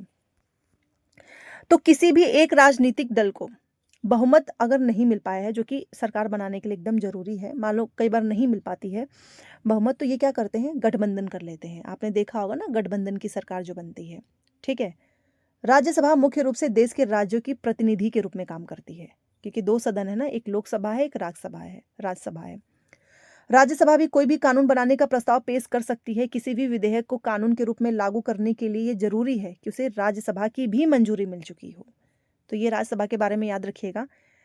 इस प्रकार देखो, राज्यसभा की भी बहुत इंपॉर्टेंट रोल होता है। संसद का यह सदन लोकसभा के द्वारा पारित किए गए कानूनों की समीक्षा करता है, और अगर जरूरत हुई तो उसमें संशोधन भी करता है। और जो राज्यसभा के सदस्यों का जो चुनाव होता है ना, वो विभिन्न राज्यों की विधानसभाओं के निर्वाचित सदस्य होते हैं, इलेक्टेड मेंबर होते हैं।